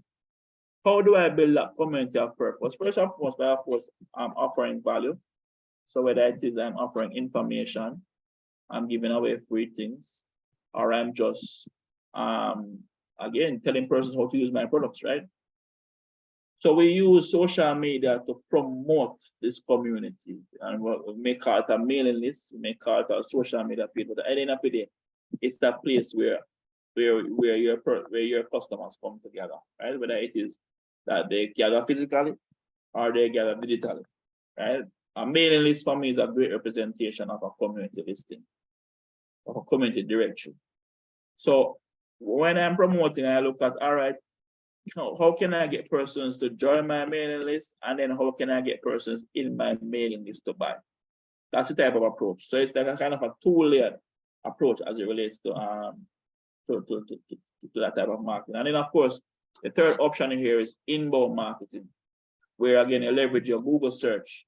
So your Google search is the opposite of your Facebook and your display ads, meaning that those are outbound marketing where you're pushing information out there for persons to come back to you. In this case of inbound marketing, what we're doing is showing up when persons are looking for us. So there are three different types of approaches. The mass media outbound, where you use a social media display to reach as many persons as people, to drive as much awareness as is possible about your brand and what you have to offer. And you have your inbound, which is where persons are looking for what you have to offer, but you need to show up in front of them when they're searching. And then you have your direct targeted communications where, all right, these persons have expressed interest or are at least curious about what I have to offer.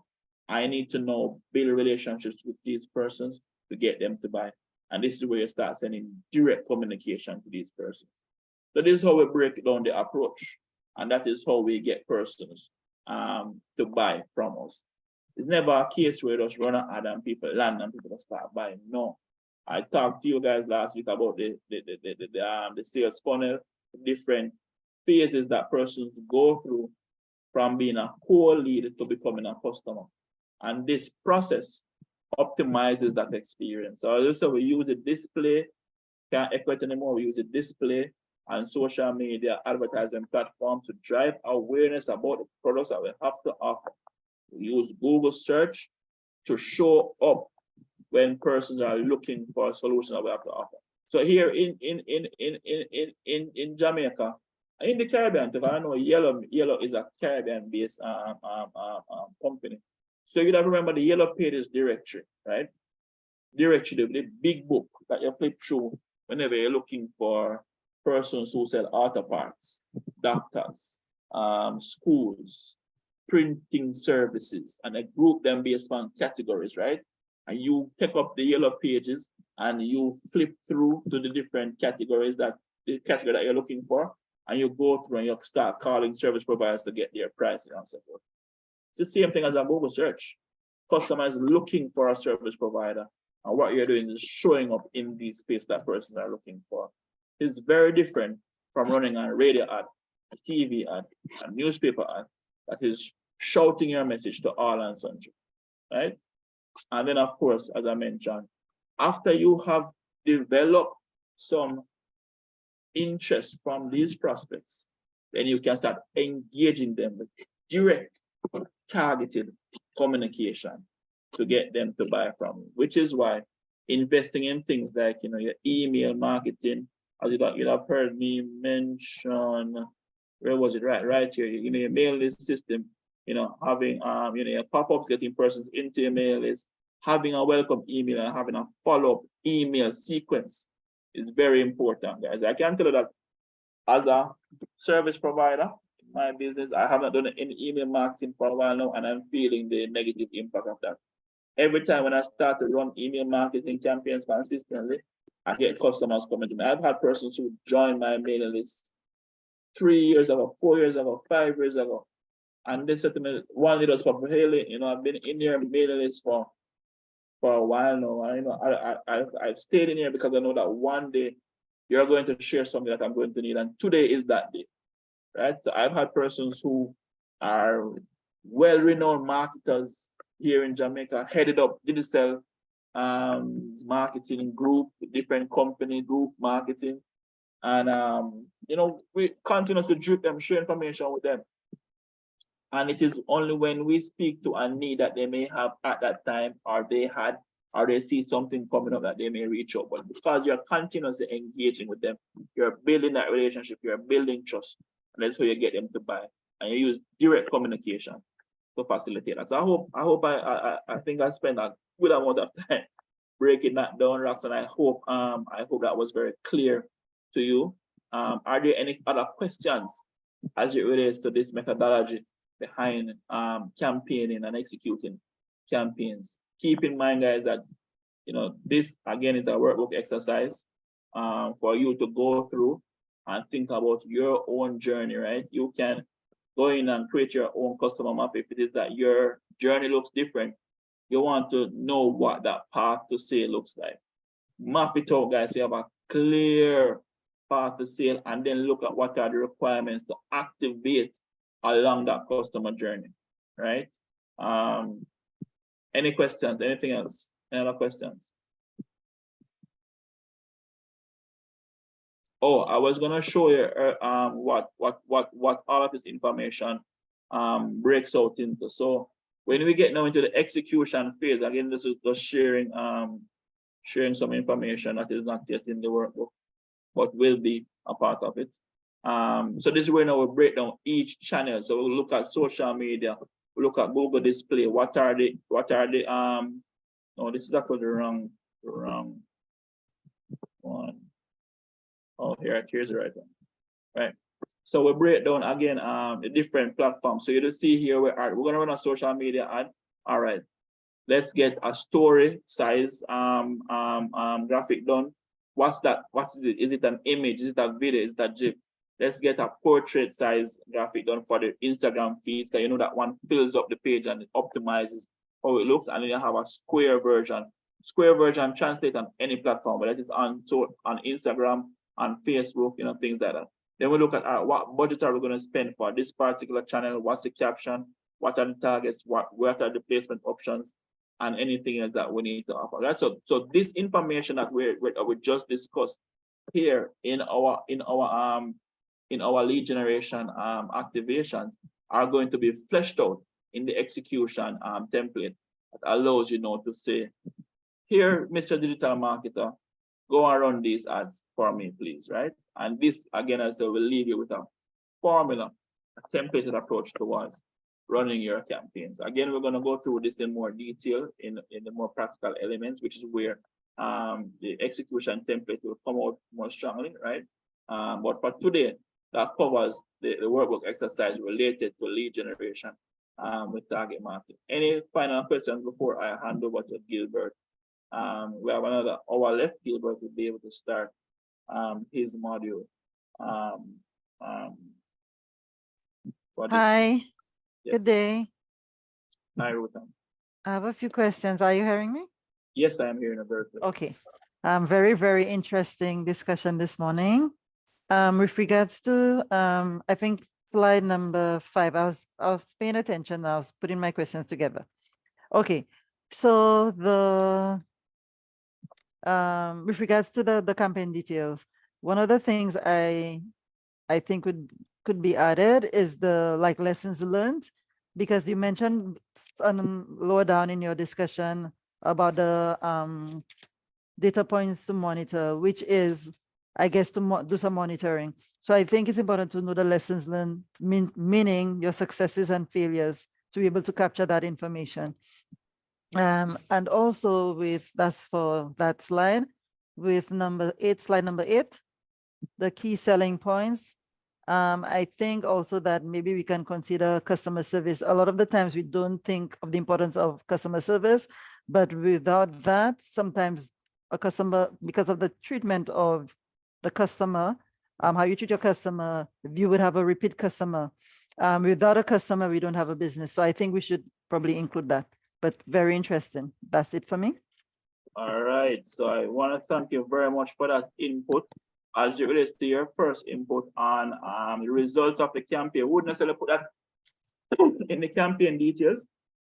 It will be captured here in the in your data points that you monitor, and of course, further from there, of course, you could summarize could have maybe like a summary page at the end of this. Talk about the successes, the wins, the losses, All what right. to improve and so forth. You understand? Okay. But at Sounds least good. this gives the guiding part. All But right. your recommendation on services, definitely a great contribution there. Gilbert did remind us some time ago when we're talking about pricing that when we make a sale, we sell value and service. And oftentimes we tend to forget about the service element because at the end of the day, sorry, not service, value and experience. Yeah. We sell value and experience, and the part of the experience is the service, right? So oftentimes, so actually let me even change that, not even the service, but the experience. Let's change that the experience. What is the experience that we're selling that individual? So that's a great contribution towards it, you know. So I love that, you know, right away we're seeing where the document is being optimized. Yes. Thank you for listening, and you're welcome. Yeah, man. Thanks, Ruth. Anybody else? Any other question? Any other comments? Anything else that you found to be valuable? Anything that you have that is unclear to you?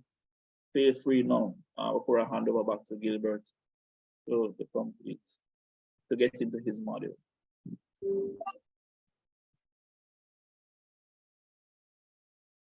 Edmond, you had something or not? Yes, actually, I just had to mute my devices. Sorry. I found the part about the social media, like the time span, interesting. Because I've been running ads, but you know, to say we'd have a campaign that's been consistent for a full 3-4 months. I found that interesting because that's something that you do. And I also see the value in the Google ads as well. Those are awesome as well. Extremely valuable indeed. So reiterating that today that provided me with a ton of value. Thank you. Okay, great. Thanks for that comment. I will say to you, to be honest, I've been a victim of running campaigns and cutting them short because I don't feel like I'm getting the results that I want. You know, for us as entrepreneurs, we're normally very aggressive in our expectations from marketing initiatives, whereby we expect to run a campaign today and start seeing some leads tomorrow or by the next week. And if we're not seeing that, then something must be wrong, you know? At the end of the day, what I will say is that campaigns should be tweaked. And this is why you want to have these points to monitor. You could execute these monitoring points over a weekly perspective. And understand, so you could say week 1, what's the target? What's the actual? Week 2, what's the target? What's the actual? Week 3. And understand, and every week you look at it and you optimize. Or you could look at it on a monthly perspective, depending on the type of campaign that you're running. Idea, guys, is not to stop the campaign, but to continuously optimize it until you're getting the results that you want. Because a lot of times we make assumptions about the messaging, about the target market, about how we are showing up even on the website. So for instance, we may be selling a premium product, but when the person lands on the website, we don't look premium. What is stopping the person from completing the purchase? At the end of the day, guys, the idea here is that run the campaign for a period so that we're able to continuously tweak, find what works, and also to be able to evaluate what happens over that period. Keep in mind as well, guys, that you know, we as entrepreneurs, we market to sell, but there is also the need to build what we call brand equity within any market that we're promoting. So it is easy for us to go to courts and buy something from them because we know and we trust courts. It's easy for us to go to Amazon and do the same because we know and we trust Amazon, and we have many reasons why we know and trust them. For a brand that is coming out tomorrow, Kim's Beauty, nobody knows about Kim's Beauty. Kim's Beauty will have to overcome the hurdle of first and foremost establishing the brand in the minds of people so people can identify what Kim's Beauty is known for. Kim's Beauty has to go through the process of getting persons to think, I need a beauty service done, I need to find Kim's Beauty, right? Similar to how you want to get your teeth clean, you go to a dentist. Which dentist, right, do you choose? It's the same thing. You have to invest in that brand equity. So that's why I always recommend to persons that when you're running campaigns, I am always running at least 2 campaigns at a time. There's a campaign that is running consistently about my business, telling people that, hey, this business here, and this is what we have to offer. And then I'm running product campaigns to tell people about specific products. Look at KFC, for example. In any country that KFC is in, KFC is running ads continuously, whether or not the business is good or bad. Why? People are being born every single day. KFC is not going to leave it up to the newborn person who is coming into society to figure out that KFC is the best place to go to chicken. No, to get chicken. No, KFC is going to tell that person from as early as they start watching TV, listening to radio, reading newspaper, that, hey, KFC is the place to buy chicken. Bottom line.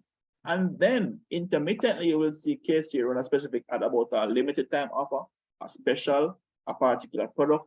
It's the very same concept. You always want to be investing in your brand and what you are known for, right? So that persons can quickly identify what you're about and why they should choose it. All right, there's a question. Can you explain how? Before you jump into the question, I'm hoping that we can do something that would help with a lot of the questions that have been popping up and some of the feedback that we've had. I know Facebook is probably one of the biggest digital marketing platforms there is out there, right? Am I wrong? Right to that? Correct. Correct. Yeah, So but, why don't we why don't we take Ali, why don't we take one of these businesses and walk them through a product or product and branding? Just nothing deep, no deep dive, and we use Facebook, showing them the interface and what that looks like. Is that something that we can do now? Oh yes, we are going to be doing it as part of the practical element. So once we've completed the theory, what we're going to be doing now is that we're going to actually be going into some of these systems. So for example, I'm going to be opening up the back of the e-commerce system to show persons, how you set up an online store, just walk them through the process. Similarly, how do we set up an ad campaign on Facebook to run those ads? What are the steps? What are the key things that are needed? Show them the interface, walk them through the process. Same thing for our Google search ads. What are the things that we need to go through and so forth? So these are things that are included in the practical element of the conversation that we'll get into later on. Okay, so you're not doing that today? No, not today. Not today. Okay. All right. So Shan, go ahead. So Shan had a question here that says, can you explain how the Google ads work and how they differ from social media ads? Yeah, so later on, just now before you explain, I think what Gilbert was suggesting will also help me to understand the difference between the two things. So I'll still let you explain it now, yes. Yeah. But actually see it practically, because I would, for sake of me looking weird, I don't know what a Google ad is. And so I've never used it before.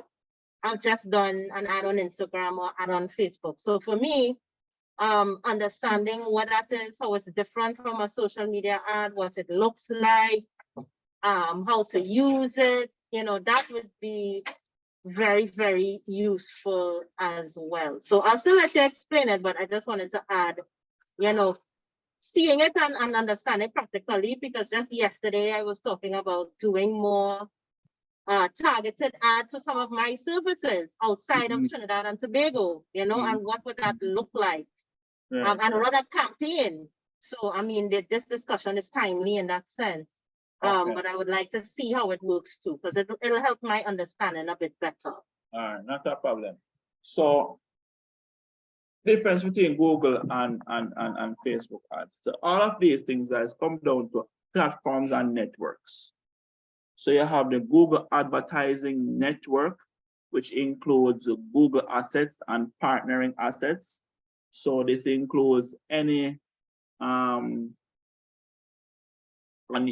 a YouTube, your Google search, any public page that Google owns, and then Google now partners with the public at large, persons who own websites, for them to have Google display spaces on their website. So, and then now in social media, you're on Facebook and Instagram, and whilst using these channels, you will see ads come up in your feed, right? Whether you're scrolling through your story, scrolling through your feed. I think social media ads are very straightforward and very clear, right? We know those because we use social media and we see them come up.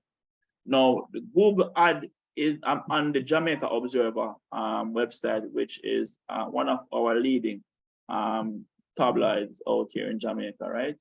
They have an online version, and these are some examples of what Google Ads would look like. So Google would partner with entities like this who have thousands or hundreds of thousands or millions of views on their website, and persons can place, designate advertising spaces on their website for Google Ads. So here we're seeing where this is what we call a banner ad. So this is called a WorldNet Financing. This is a small microloans company who is advertising their products and services. So this is what we call a banner type of ad, right? Then we have this ad on the left-hand side. I notice here this one is actually moving. So this is what we call a GIF ad, right? Anything with the animation that is moving, that's not a video. It's called a GIF ad. And we use it because it captures person's attention. You will notice that, once I've opened up this page, automatically your eye goes towards this particular artwork because of how it looks. Now this is Flow here in Jamaica. I know Flow is in quite a number of Caribbean countries as well, so this one would be pretty familiar to a lot of us, right? So this is an example of a Google ad, and you can even click it off, close it, and you see what it says here, ads by Google. Stop seeing this ad, right? Because I close it off the screen a while ago. So these are definitely Google ad spaces where persons target to show up on the Observer website with these particular collateral. You'll also see other ad formats coming out. After yesterday, I saw some more formats here. So see, we have another. Oh no, this is a job Observer ad. Let's see if we see any other form. It's almost time to, what's this? Walker's Wood Caribbean food. This is another ad size. So here where we talked about the execution document that talks about different sizes. This is what I'm talking about here, where you have, you have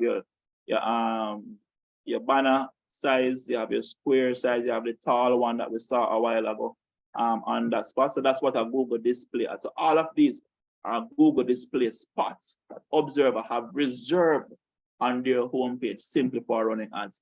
Google pays Observer every single time somebody clicks on these ads. So this is why they do it. People earn money from running these ads on their page. See the same thing in the same square ad again, WorldNet again down here. So WorldNet has a square Google ad and also a banner ad on Observer's website page. Flow has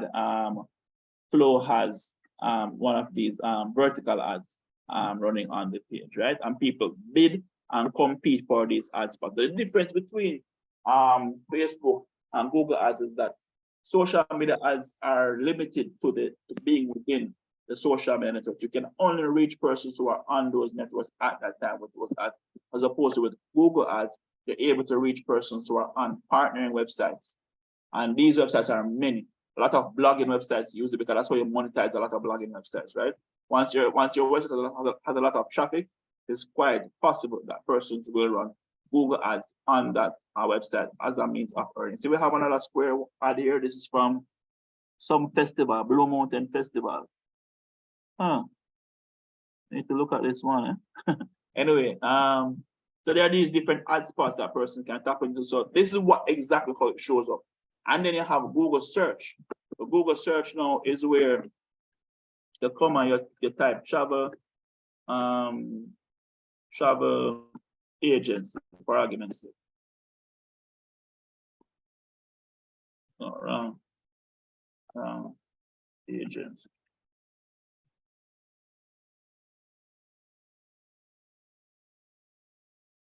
Right, so right away you see at the top it says sponsored. So this is a Google search ad. So I'm here looking for a travel agency, maybe because I want to travel, I want to go somewhere abroad, or maybe I want to just go to a hotel local, yes. I come and I'm searching for a travel agency to book with, and automatically it's sponsored ads showing up at the top of that search. Now, some people like me will say, I don't want to see the sponsored post, I want to scroll down further to see the post that rank more generically. Or sometimes we'll just go straight to the sponsor because for one reason or another, it appeals to us. Sometimes we'll put a discount, some strong call to action that gets persons interested in what you have to offer right here, right? So this is how it shows up for search. The observer one shows up for display, right? For display, and then for the social media one, these are on the platforms themselves, right? So I hope that was clear, Sean. Ayola. Hold on, I see. Yes, my hand was raised. Yeah. Okay, Go ahead. Sorry, I am working from home. I'm coming. Okay. Well, it was really a comment I wanted to make, which you kind of touched on, but when you were talking about people wanting to instantly see results, it just reminded me of, in terms of my PR background, people tend to be like that with PR as well. And PR is a thing that, you know, you need like a good 6 months to get Mhm. results. Mhm. And I was thinking in terms of what you said about if you're presenting yourself as a premium brand, that when people actually go to your website, you have to look like it. And I've found in my own experience as just a regular consumer that I've seen that where somebody is advertising something. I mean, I'm familiar with Google Ads and this thing. You can see it's a paid advertisement. And then you click the link and you go to the website for whatever service that they're offering. And either it's not there, or the way it's presented, it's not as nice as what you saw in the ad. So then your expectations are just like totally crushed. Right. So I think, just to reinforce what you said, it's really, really important that even if you do all these ads and all these funnels and all these things to get customers to you, if you don't have a good product, or if the customer doesn't have a good experience, it's like a waste of your money. Yes. One of the very important things, thanks for driving that home. One of the very important things, guys, is that you must show up how persons expect you to look. And a part of that is looking at your competitor, guys. Remember that all times when somebody's buying, they're comparing you to somebody else, right? And I always like to use the example of porting when talking about digital marketing and sales. At the end of the day, it's just like a porting a customer. You know, if you put this beautiful ad out there, saying, hey, it's a very appealing, says, hey, you know, I have something great to offer over here. Come and buy from me, or come and check me out. And when they reach over to you, you know, you look like a madman. Then you're gonna be like, nah, something is not connecting here. Something is not right. And because of this confusion, automatically the customer goes away. So I had to overcome this in my earlier years of trying to look like the type of technology company that I want to become. Again, I didn't have any clear-cut examples to follow because of the uniqueness of my business or my perception of its uniqueness. I didn't think I had anybody clear that I could clearly follow or mimic, you know, so I had to go through my own iterative process of portraying my business, ensuring a language on my website communicated exactly what person were looking for. So people could feel confident that when they found me, they found the right person. So I've used these tactics to get customers from as far as Switzerland, right? And a lot of these customers that I've dealt with, I will tell a flat out that I don't see face to face. Recently, this week, somebody asked me to come to my office to pay me by a credit card swipe machine. And I had to say to her that, hey, listen, I have not had this request in the last 5 years. We don't see customers face to face. For that reason, I don't take cash. I don't take physical credit card payments because we just don't see customers face to face. How I do business digital, virtually, through my website. And because of that, I have had to go through the process of ensuring that when a customer sees my ad and they click and they land on the website, the experience, the expectation is a continuous one that ensures that the customer does not drop off at any point in time. You know, at the end of the day, what I want to get my customers to is my lead form. Fill out a form to get an assessment done. And even sometimes on the lead form, that's where the biggest drop-offs happen. I will tell you that sometimes I will see my lead form have, say, 500 persons visit, but maybe only 50 persons fill out the form, you know? And this is because I know that one of my tactics is that I put a pricing button on my website, because I know that once persons find me, and they say, oh yeah, man, these guys look like they're the ones who I need to be talking to. The next thing that they want to know is pricing. So I put a pricing button there, and persons click on that pricing button a lot because I want to see pricing, but I don't show my pricing. So what happens is that persons will click on it, don't see the pricing, and not continue the process. But for me, the person who is very serious, person who is who really wants to get this thing done will fill out that form. So it is also a part of my lead qualification process where I allow persons to fill out the form. I tell them it's to get pricing information, but also to kind of weed out those persons who are just window shopping. Go, oh, I just want to know what the price is. No, I don't have time to have a assessment with you if you just want to know what the price is. I want somebody who has a need that needs to be fulfilled right now and is willing to take the extra step to fill it out. So it makes a difference. You understand the thing, and that is why understanding your path to sale and optimizing along that journey is very important to the process. All right. I just If- wanted to Yes, go add ahead. a point. Yes. Go ahead. And I agree for Ayola. I hope I'm pronouncing her name correctly. I think we have to be always honest with our customer. If we know it's gonna take us 10 minutes to get something in the storeroom for a customer, we don't tell them it will take 5. Okay, so we must always be totally honest with our customer. I think they appreciate the honesty, be it online or offline. And it is more important offline than online. Why? Because when I go to the potty shop, I order my potty and they say, oh, sir, it's gonna take 5 minutes for the potty to come out the oven. I can sit there, look and wait. You understand?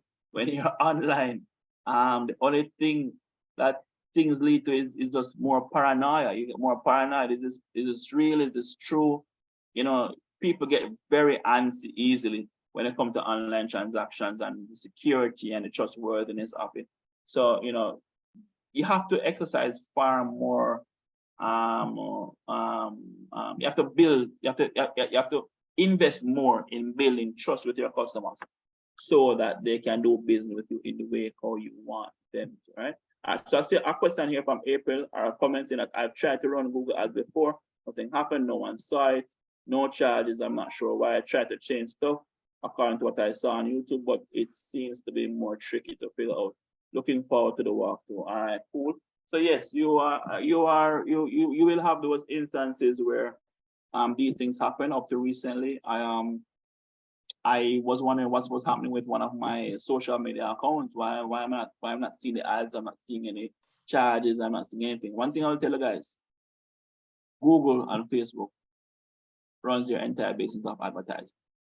They always want you to advertise. So you see, if you will set up a campaign and you see no charges, then something is wrong. Whether it is that maybe something was not approved, something is not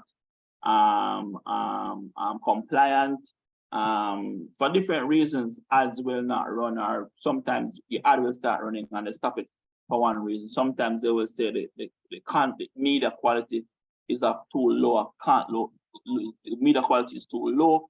There are different reasons why persons will not run your ad, but what you will never see is where there are charges but nobody saw your ad. You know, you won't see that. Or you won't see that people saw your ad but there are no charges. No, they will always charge you for the videos, right? Or the clicks. But it will happen from time to time. So sometimes it's about going through the process. Sometimes it's even about verifying our accounts. You know, you sign up for an account today, you want to start running ads tomorrow, and Google says that, hey, your account has to be verified before it starts showing. Sometimes it's just these good things, but we just have to know what to look for. All right.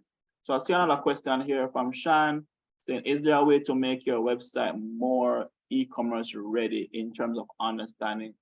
Whoa, understanding there is a price. Hold on.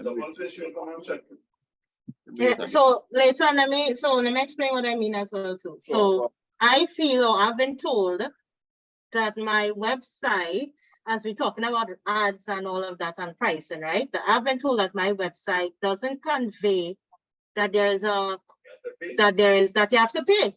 That it conveys that is information that is very outcome focused. That is very you know, sorry, my husband chiming in the background, you know. Yeah, no Yeah, problem. so that it's very, it's nice. It does show up what we do, but it doesn't give you the pay for shine services kind of vibe, if you understand what I'm saying. So I'm wondering now, as we are thinking and as I'm thinking to how can I apply all of these things that I've learned, because you see, I have a blog. That's one of the tools that I use to drive people to the website, or from social media to the blog and the website.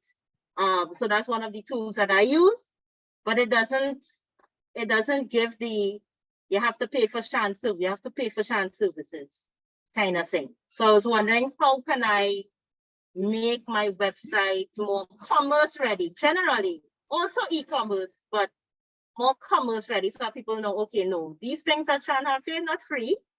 You know, you have to pay for it. So that was the question, really. All right, so that's a good question. We find that service providers oftentimes have a challenge translating. Hold on, how do I get back to that that offering? Oh no. Right, sometimes we find that service providers do have a challenge translating their e-commerce position through their website, right? And the reason for this is that it's not as straightforward as selling a product online. You know, just like how, you know, if you have a marketplace, you list a product and sell it, or if you have a store, you list a product and you sell it, right? For service providers, it's a little bit different. Oftentimes we have a lot of explanation to do, so our websites need to be a lot bigger. And we just need to be more strategic about how we get persons to buy. The first thing that I would say to you, Shan, is that you have to start with how you currently sell offline. And this is why we did that session in, I think it was the e-commerce strategy or systems, I remember which one it was. But we talked about how do you sell offline. At the end of the day, how we sell offline and how we sell online are going to be the same exact thing. It's not going to be different, right? So if in selling offline, you would normally have to meet with somebody to present a proposal or to do an assessment so they can present a proposal. That needs to come out right here in your website. So as persons land, if it's that's a consultation that needs to happen, if it's that a pre-assessment, whatever it is that needs to happen to start the process for buying, start the buying process, you have to make that very clear on your website, right? Because at the end of the day, you're not a charity website, you're not just an information website, you're providing a service, and every service has to be paid for. So I'm just clicking through, looking at some of the assets that you have. I see you have your blog, which looks pretty good. If I click on your blog, I'm almost going to be sure that it does not backlink into your services. So one of the things, let me just open up here. All right, so you see how you. I can tell you no. Yeah, I can see. What you want to do here is that, for instance, waste, you know, burning of waste or management, you know, these words, you know, backlink it and have it linked back to any one of these particular products or services that you're having. You understand? And on the service page, you want to have a button that says something like get a free assessment, book a meeting now, get a consultation, something like that. I'm going to show you my own company website, what that looks like. I'm also going to show you my personal website, what that looks like and how we do this. Now, call to actions, guys. Call to actions are very when it comes to website. Never advertise and not tell people what to do. Never, ever advertise and not tell people what to do. People read it and go, oh, nice, and just move on because I didn't tell them what to do. So in my case, once persons land on my website, boom, I'm positioning my pricing button. My pricing button follows me everywhere I go. So no matter where you are on my website, you can't hide from that pricing button. At the same time, I'm telling you a free e-commerce audit, right? See the free e-commerce audit is littered right through the website. So once you are on my website and you have identified that, all right, these guys seem to offer what I want, then I automatically tell you what's the next step. get a free e-commerce audit. Similarly with my website as well, my personal website. Again, very similarly, I have a course just like you. Take my free course is one of the ways that I get persons into my pipeline. Again, take that course. And then I'm getting to get an e-commerce audit, right? I'm the one who's going to be doing the audit anyway, get that e-commerce audit. So you're going to notice that I'm telling persons about the service, and right away I'm giving them that call to action to take this particular call to action, right? I need to fix this. It's supposed to be a WhatsApp, right? But that's what it looks like when you are selling your service online. So all you need to do is to just be more intentional about your messaging and your call to actions. And when you understand your path to sale, then it will help you to better optimize that entire process. If you look back at the document we just went through, the customer's path to sale, right? Your landing page could easily be any of your service pages, right? Any of your service pages could act as a landing page. But what you need to, oh, this is the blog. What you need to do, so you have the get in touch, but get in touch does not speak strongly enough about, it seems as if, all right, I can get in touch, but no, don't make it big. Let it be more prescriptive so that it follows the offline way of how it's done. So think about if somebody pick up the phone and they call you, Sean, a friend told me about your business and I want to learn more. How can I get started? What you're going to do, you're going to start telling them about a particular service, right? See, same telling them about a service is the same landing page. Landing page is telling them about the service. And then they're going to say, all right, but this is my process. For my process, I normally do a free assessment and I provide a quotation. And then, we have a review meeting of that quotation, blah, blah, blah, blah. You make that starting point very clear on your website. Get in touch is too weak of a call to action to get persons to actually get in touch. Use a call to action that resonates with your business. Start your waste management journey. Something like that, something that resonates with your brand, what it is why people came to you in the first place. Why did somebody come to you in the first place? Is that they have waste that they need to manage, or start managing your waste better? Things like that. You get where I'm coming from? I hope that was clear. Yes, I do. Yeah, I hope that was clear. All right, and then now think about again your blog. We talked again about using the blog as a way to get persons interested to your backlink, your landing page. So you have so many blogs. So you have quite a few blogs here written on your website. And what I'm encouraging that you do is that you use your blog as a way to sell your services. You can post the same, so it's the same way how you would create an artwork, a flyer out there and promote it. You can post this blog on Facebook and boost the blog, right? And by boosting the blog, you're driving traffic to your website. It helps your website to rank better from a search engine optimization perspective with Google, because Google is recognizing that persons are visiting this website and maybe they're spending 1 to 2 minutes on the website. So that means that they're finding value on the website. What this is telling Google is that, hey, anything related to this particular topic, rank this page better. That helps you to, and then on this, in the same blogging blog that you wrote, let's say you wrote one that is geared towards MSMEs, then right away you want to link, you want to click every link that you can use to backlink back to the product, so persons can learn more about MSMEs. Have we ever read an article before and you see a terminology and like, what's that terminology? What does that mean? And because it's clickable, you click on it and it brings you over to a page, and you end up on that page and you see something else, and you go down a rabbit hole and you wonder, how did I get here? You on someone for the next 10-15 minutes and you're wondering, how did I get here? How can I even find back the initial page, how far you've gone? This is the type of activity that we want. We don't want persons to get lost, however.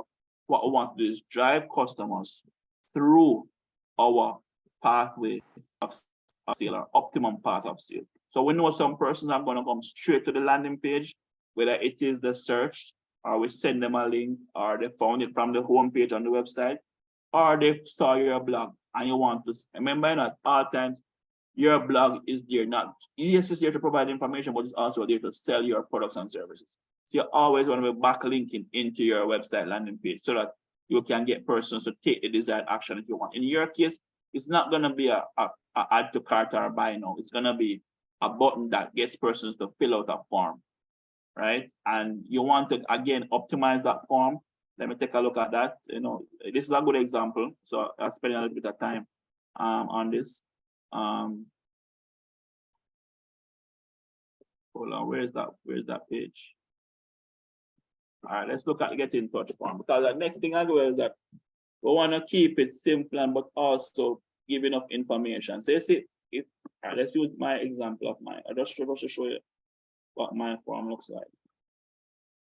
So when I click pricing on my website, it brings me to the form, and all it does, it tells you, right away that we provide scalable solutions at all sizes, and we put this purposeful to let people know that, hey, no matter how small or how big your business is, we can provide something for you. And we ask lead generation questions that help us to make better decisions about how we approach this lead. So right away, I want to know your name, your contact information, the company, what your need is, and where you came from. This is how I track and measure the effectiveness of the different campaigns that I'm running. So people will tell me, hey, I saw you on Google, and right away I know, all right, my Google ads are working. I saw you on YouTube, I saw you on Instagram, right away I know which ads are working, right? It also tells me what the person is most likely to be interested in, right? Are you looking to create an online business, launch it? Are you looking to add e-commerce sales channels to an existing business? I'm very prescriptive. So it's when I pick up the phone and I call Master John, who fill this out right away, I have some information, I have an angle that I can go to him with. If I see the company name says Grace Kennedy, I know that, hey, pick up the phone and call this person right away because these guys have money to spend, yes? So you want to have information in your lead form that allows you to approach your sales call in a formulated way, but also is not too long to turn out person. So now I'm gonna try to keep the lead form at about 5 to 6 questions maximum.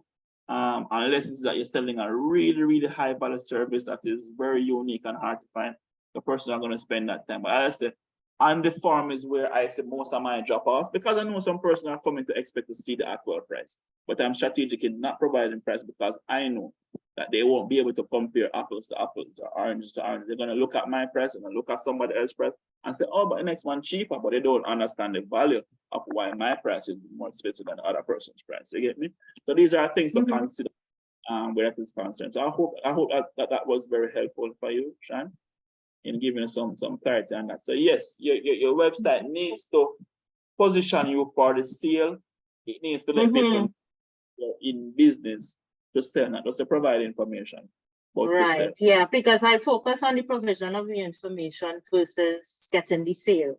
So I'm happy that I asked the question, because that's one of the things too that I wanted to take away from this experience, is positioning myself for the sale. So yes, thanks very much, Leighton. I appreciate it. Another point, Leighton, is, and Shan, is you have to remember, as a consultant, your website isn't necessarily an e-commerce site. It's not a space where you're actually closing the sale. It's a place where you're generating a lead. You typically close these sales offline. Right. So then, Right, so- then I have to marry a little information, but also at least taking them, I guess, lower down into the funnel, I guess, where I could close the sale offline. So it's This like is exactly what Ethan was talking about. Call to actions. It is paramount. Call to actions. Tell them exactly what you need them to do so that you can close that sale. You have to set them on that path. You have to set them on that path, so that they can take the action that they want. At the end of the day, the first objective is to, one, ensure that you're appealing to what they're looking for. So what I'm going to charge is to look at some competitive, some persons who do what you do internationally, not locally, internationally. Look at how they position themselves and look at how you are positioned to ensure that you look like them. You know why? Because it's when persons search, you're going to find them as well. You get me? And if you don't like them, they're going to say, why are you different? You could be different for good reasons, but they have to be able to compare apples to apples. I'm going to give an example. Recently, I was in the market to buy an appliance for our home, right? Fridge specifically. And I'm an e-commerce shopper, but I can't find online. I just don't have the time. I don't want to walk up and down anywhere to look for anything. I want to go online, find the best available option, go and check it out, and if it suits me, I buy it, right? When buying a fridge, I realized that there are certain things that are consistent, certain types of information, certain types of features that affects the price for a fridge. First and foremost is the cubic size of that fridge. So you can have a 28 cubic fridge, 20 cubic fridge, 19, same thing for washing machines as well, and dryers, right? If I am on company A's website and they show me a Samsung fridge,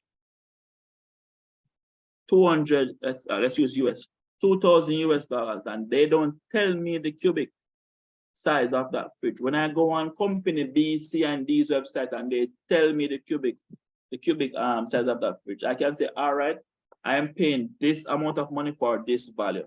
You see, because on company's A website, they've never position or put information so I can compare them to their competitors.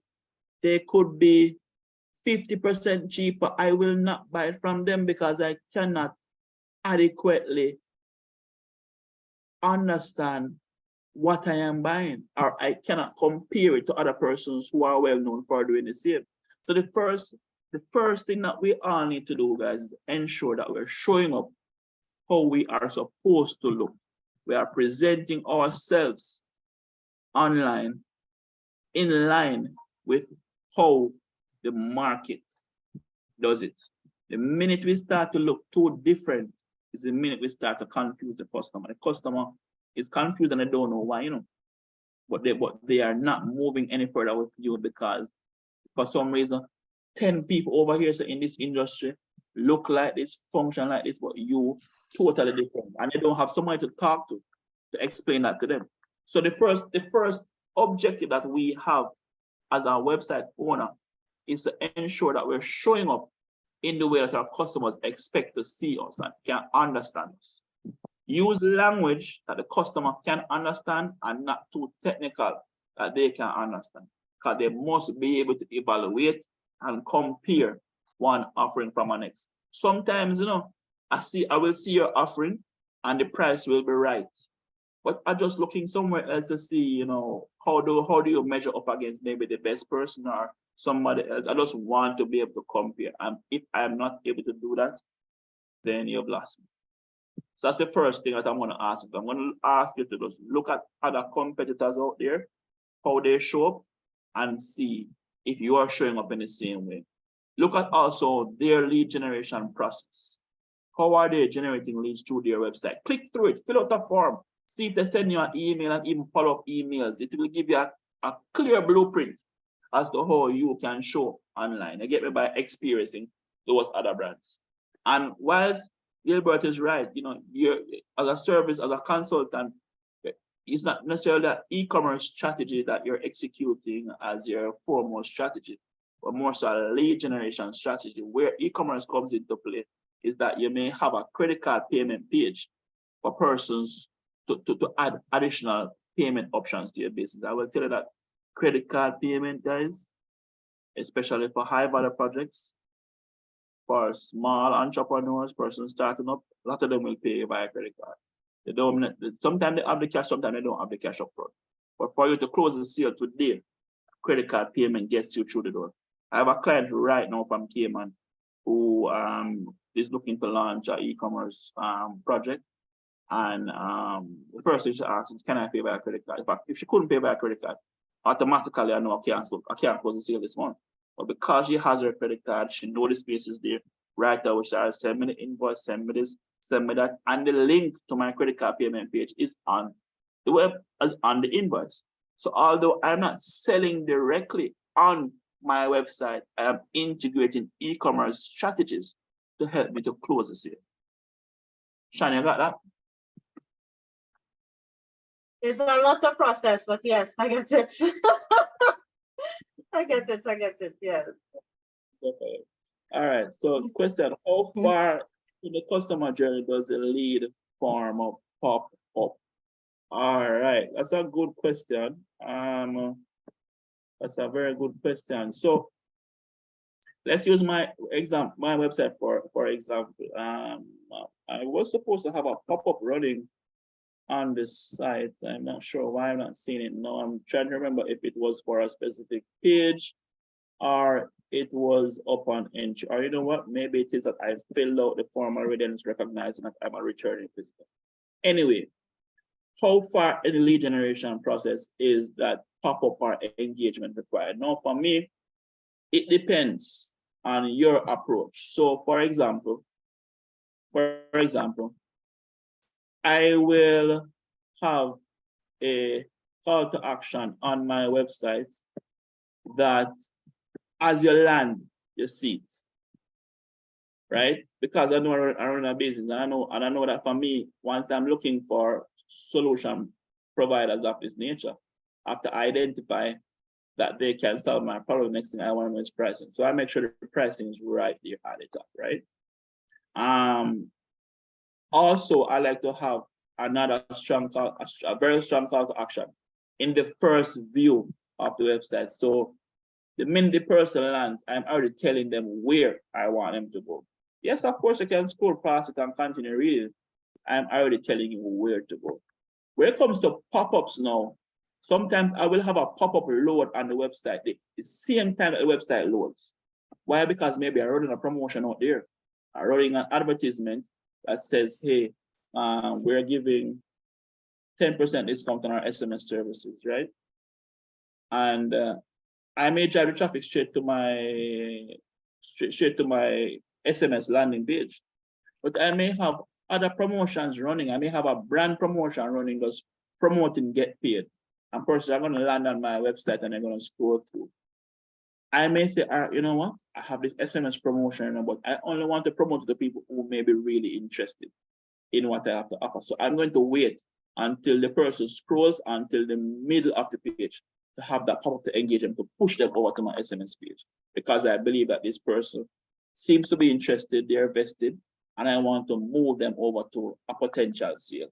And I could choose to have a pop-up in the middle of the page or towards the end, or maybe I could say, give the customer 30 seconds before this pop-up comes up, you know? So it really depends on the reason for the promotion. If I'm running a campaign and I want to ensure that when the person leaves social media and on the website, they see something familiar related to what they click there, then I'm going to have the pop-up load immediately. Or I'm going to have that call to action button as it loads. But if it's not coming from a campaign where I'm running, where I'm expecting someone to terminate on a particular page or take a particular action, I just want to engage persons who I believe could become prospects because they are spending a good amount of time on my website. Then I may choose to have the pop-up load at a later time on the page. Maybe it is that I wait to reach a particular section on the page, or maybe I'll wait until they spend a certain amount of time on the page. All right. So I hope that helped you, Roxanne, with that particular question. All right, Sean, And one more thing with Roxanne, the language pop-up has very specific meaning in websites. And quite often pop-ups are blocked. Like I know I don't allow pop-ups on my screen. So rather than having a pop-up, it's usually better to have it with that later and have it embedded in the website itself so that there's very little stuff popping up, because as I said, those are often blocked. Okay, so Sean asked a question later. What made you decide to have a personal website and a business website? It's a very good question. Very, very good question. It all comes back to strategy. For me, I am very purposeful about how I position myself in the market. For me, I position myself as an e-commerce expert. And I want, when persons think e-commerce, to think about me and my business, right? But there were also things, one of the things that I did find in my personal experience was that I kept dragging the business everywhere where I wanted to go. And sometimes that is not ideal for many reasons. One, you want to be able to keep all the money that you earn without asking anybody any questions. So you want to probably drive your sales through you, as opposed to through your business, especially if your business has partners. And especially if you just don't want to go through that level of reporting, you know, to get this business or this sale. So that's one person. I found that because I was building this reputation of being an innovator, being a go-to person for technology, I wanted to start positioning myself as such. Whenever I had engagements where I was not necessarily representing the company, I wanted to be able to drive traffic to my own website to showcase my own expertise, to position myself as an expert in this space. The secondary reason as well is that although I have an e-commerce company and I am an e-commerce consultant, they both work hand in hand.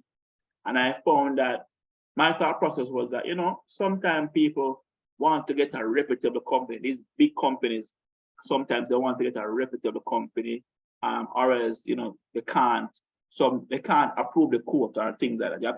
The business has to be done by a reputable company.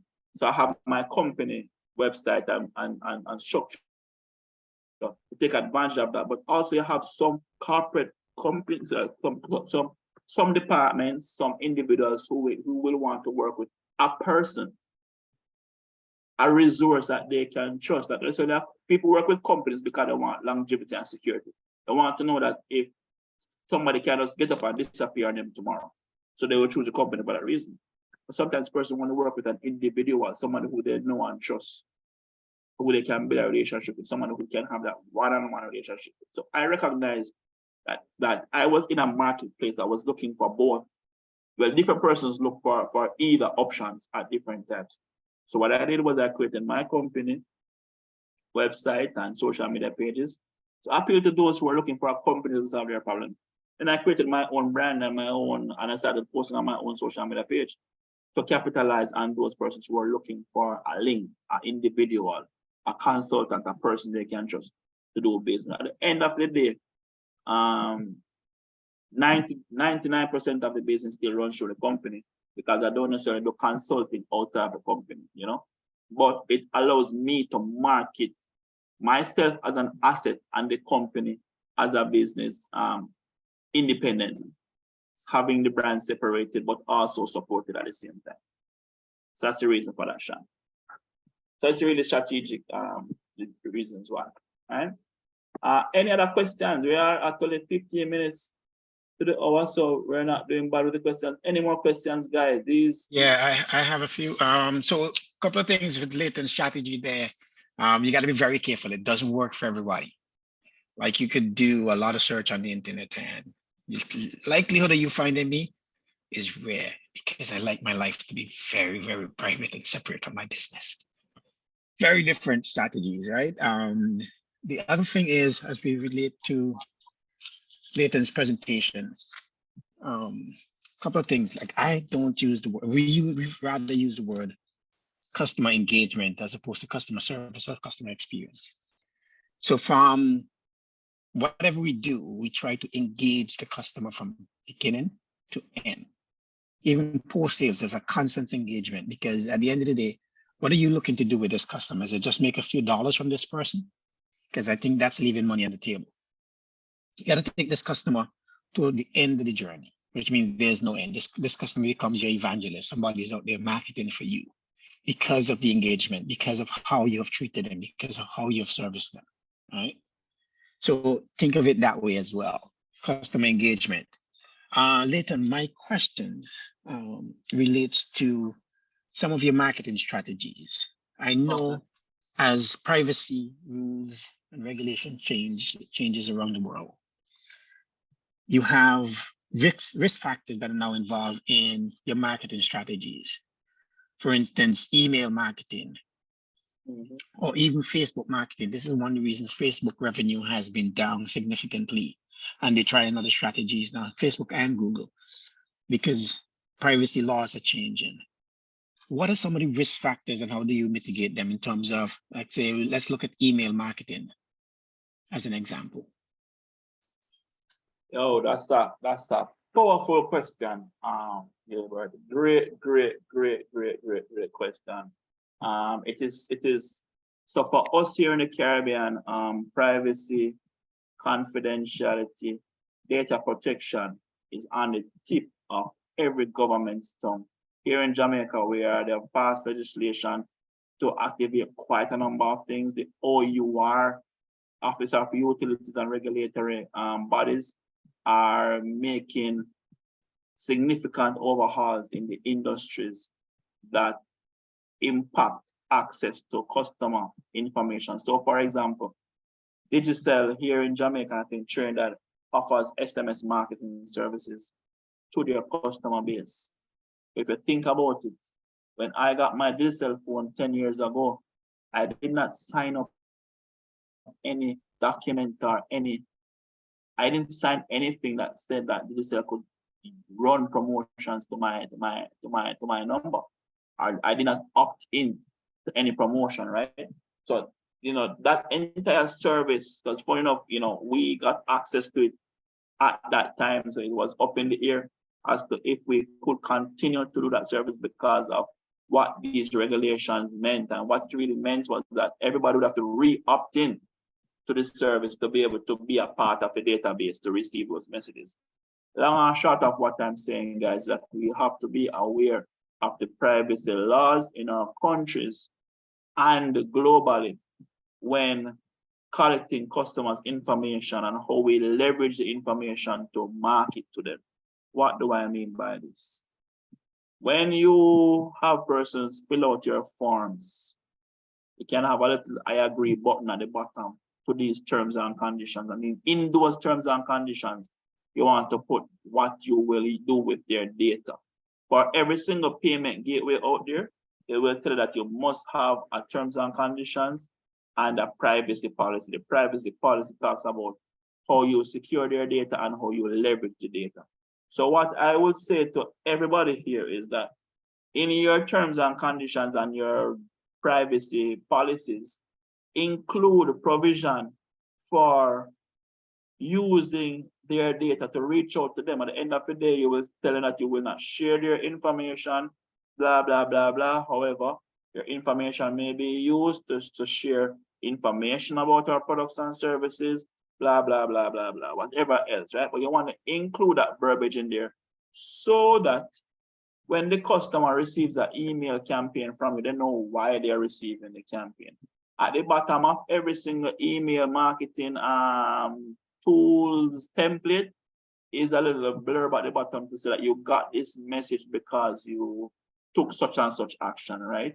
And also the ability to opt out of a mailing list. A lot of these campaigns, especially the direct campaigns, must offer opt-out options and avenue for somebody to say, hey, I do not want to receive these communications anymore. Or else, you may find yourself in breach. I mean, the consequence for breach in that case may be minimal today. But I don't see much recourse happening right now. If I am getting emails or SMS from a number, most thing I can do is maybe block the number or unsubscribe from the list, but there's no real penalty as it is right now, where I can maybe say go to the police or go to the OU or about and say, hey, I'm getting messages from this person, though I did not subscribe for it. But at the end of the day, guys, it's not about doing what is legally correct. It's about providing an enhanced and optimum customer experience, an experience that allows the customer to appreciate the value that you are delivering to them and keep shopping with you, right? So you want to ensure that you put yourself in a favorable position by ensuring that you have your agreements, including the use of their information, so you can remarket to them.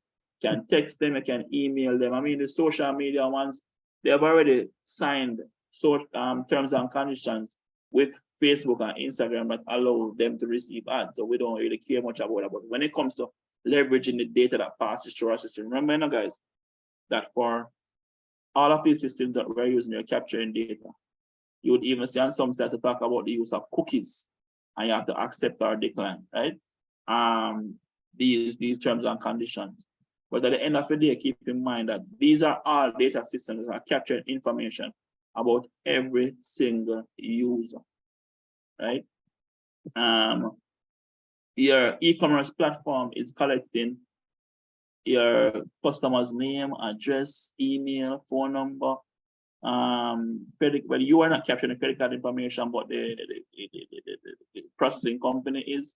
At the end of the day, you are processing customers' information, and there has to be some terms and conditions around how that is processed.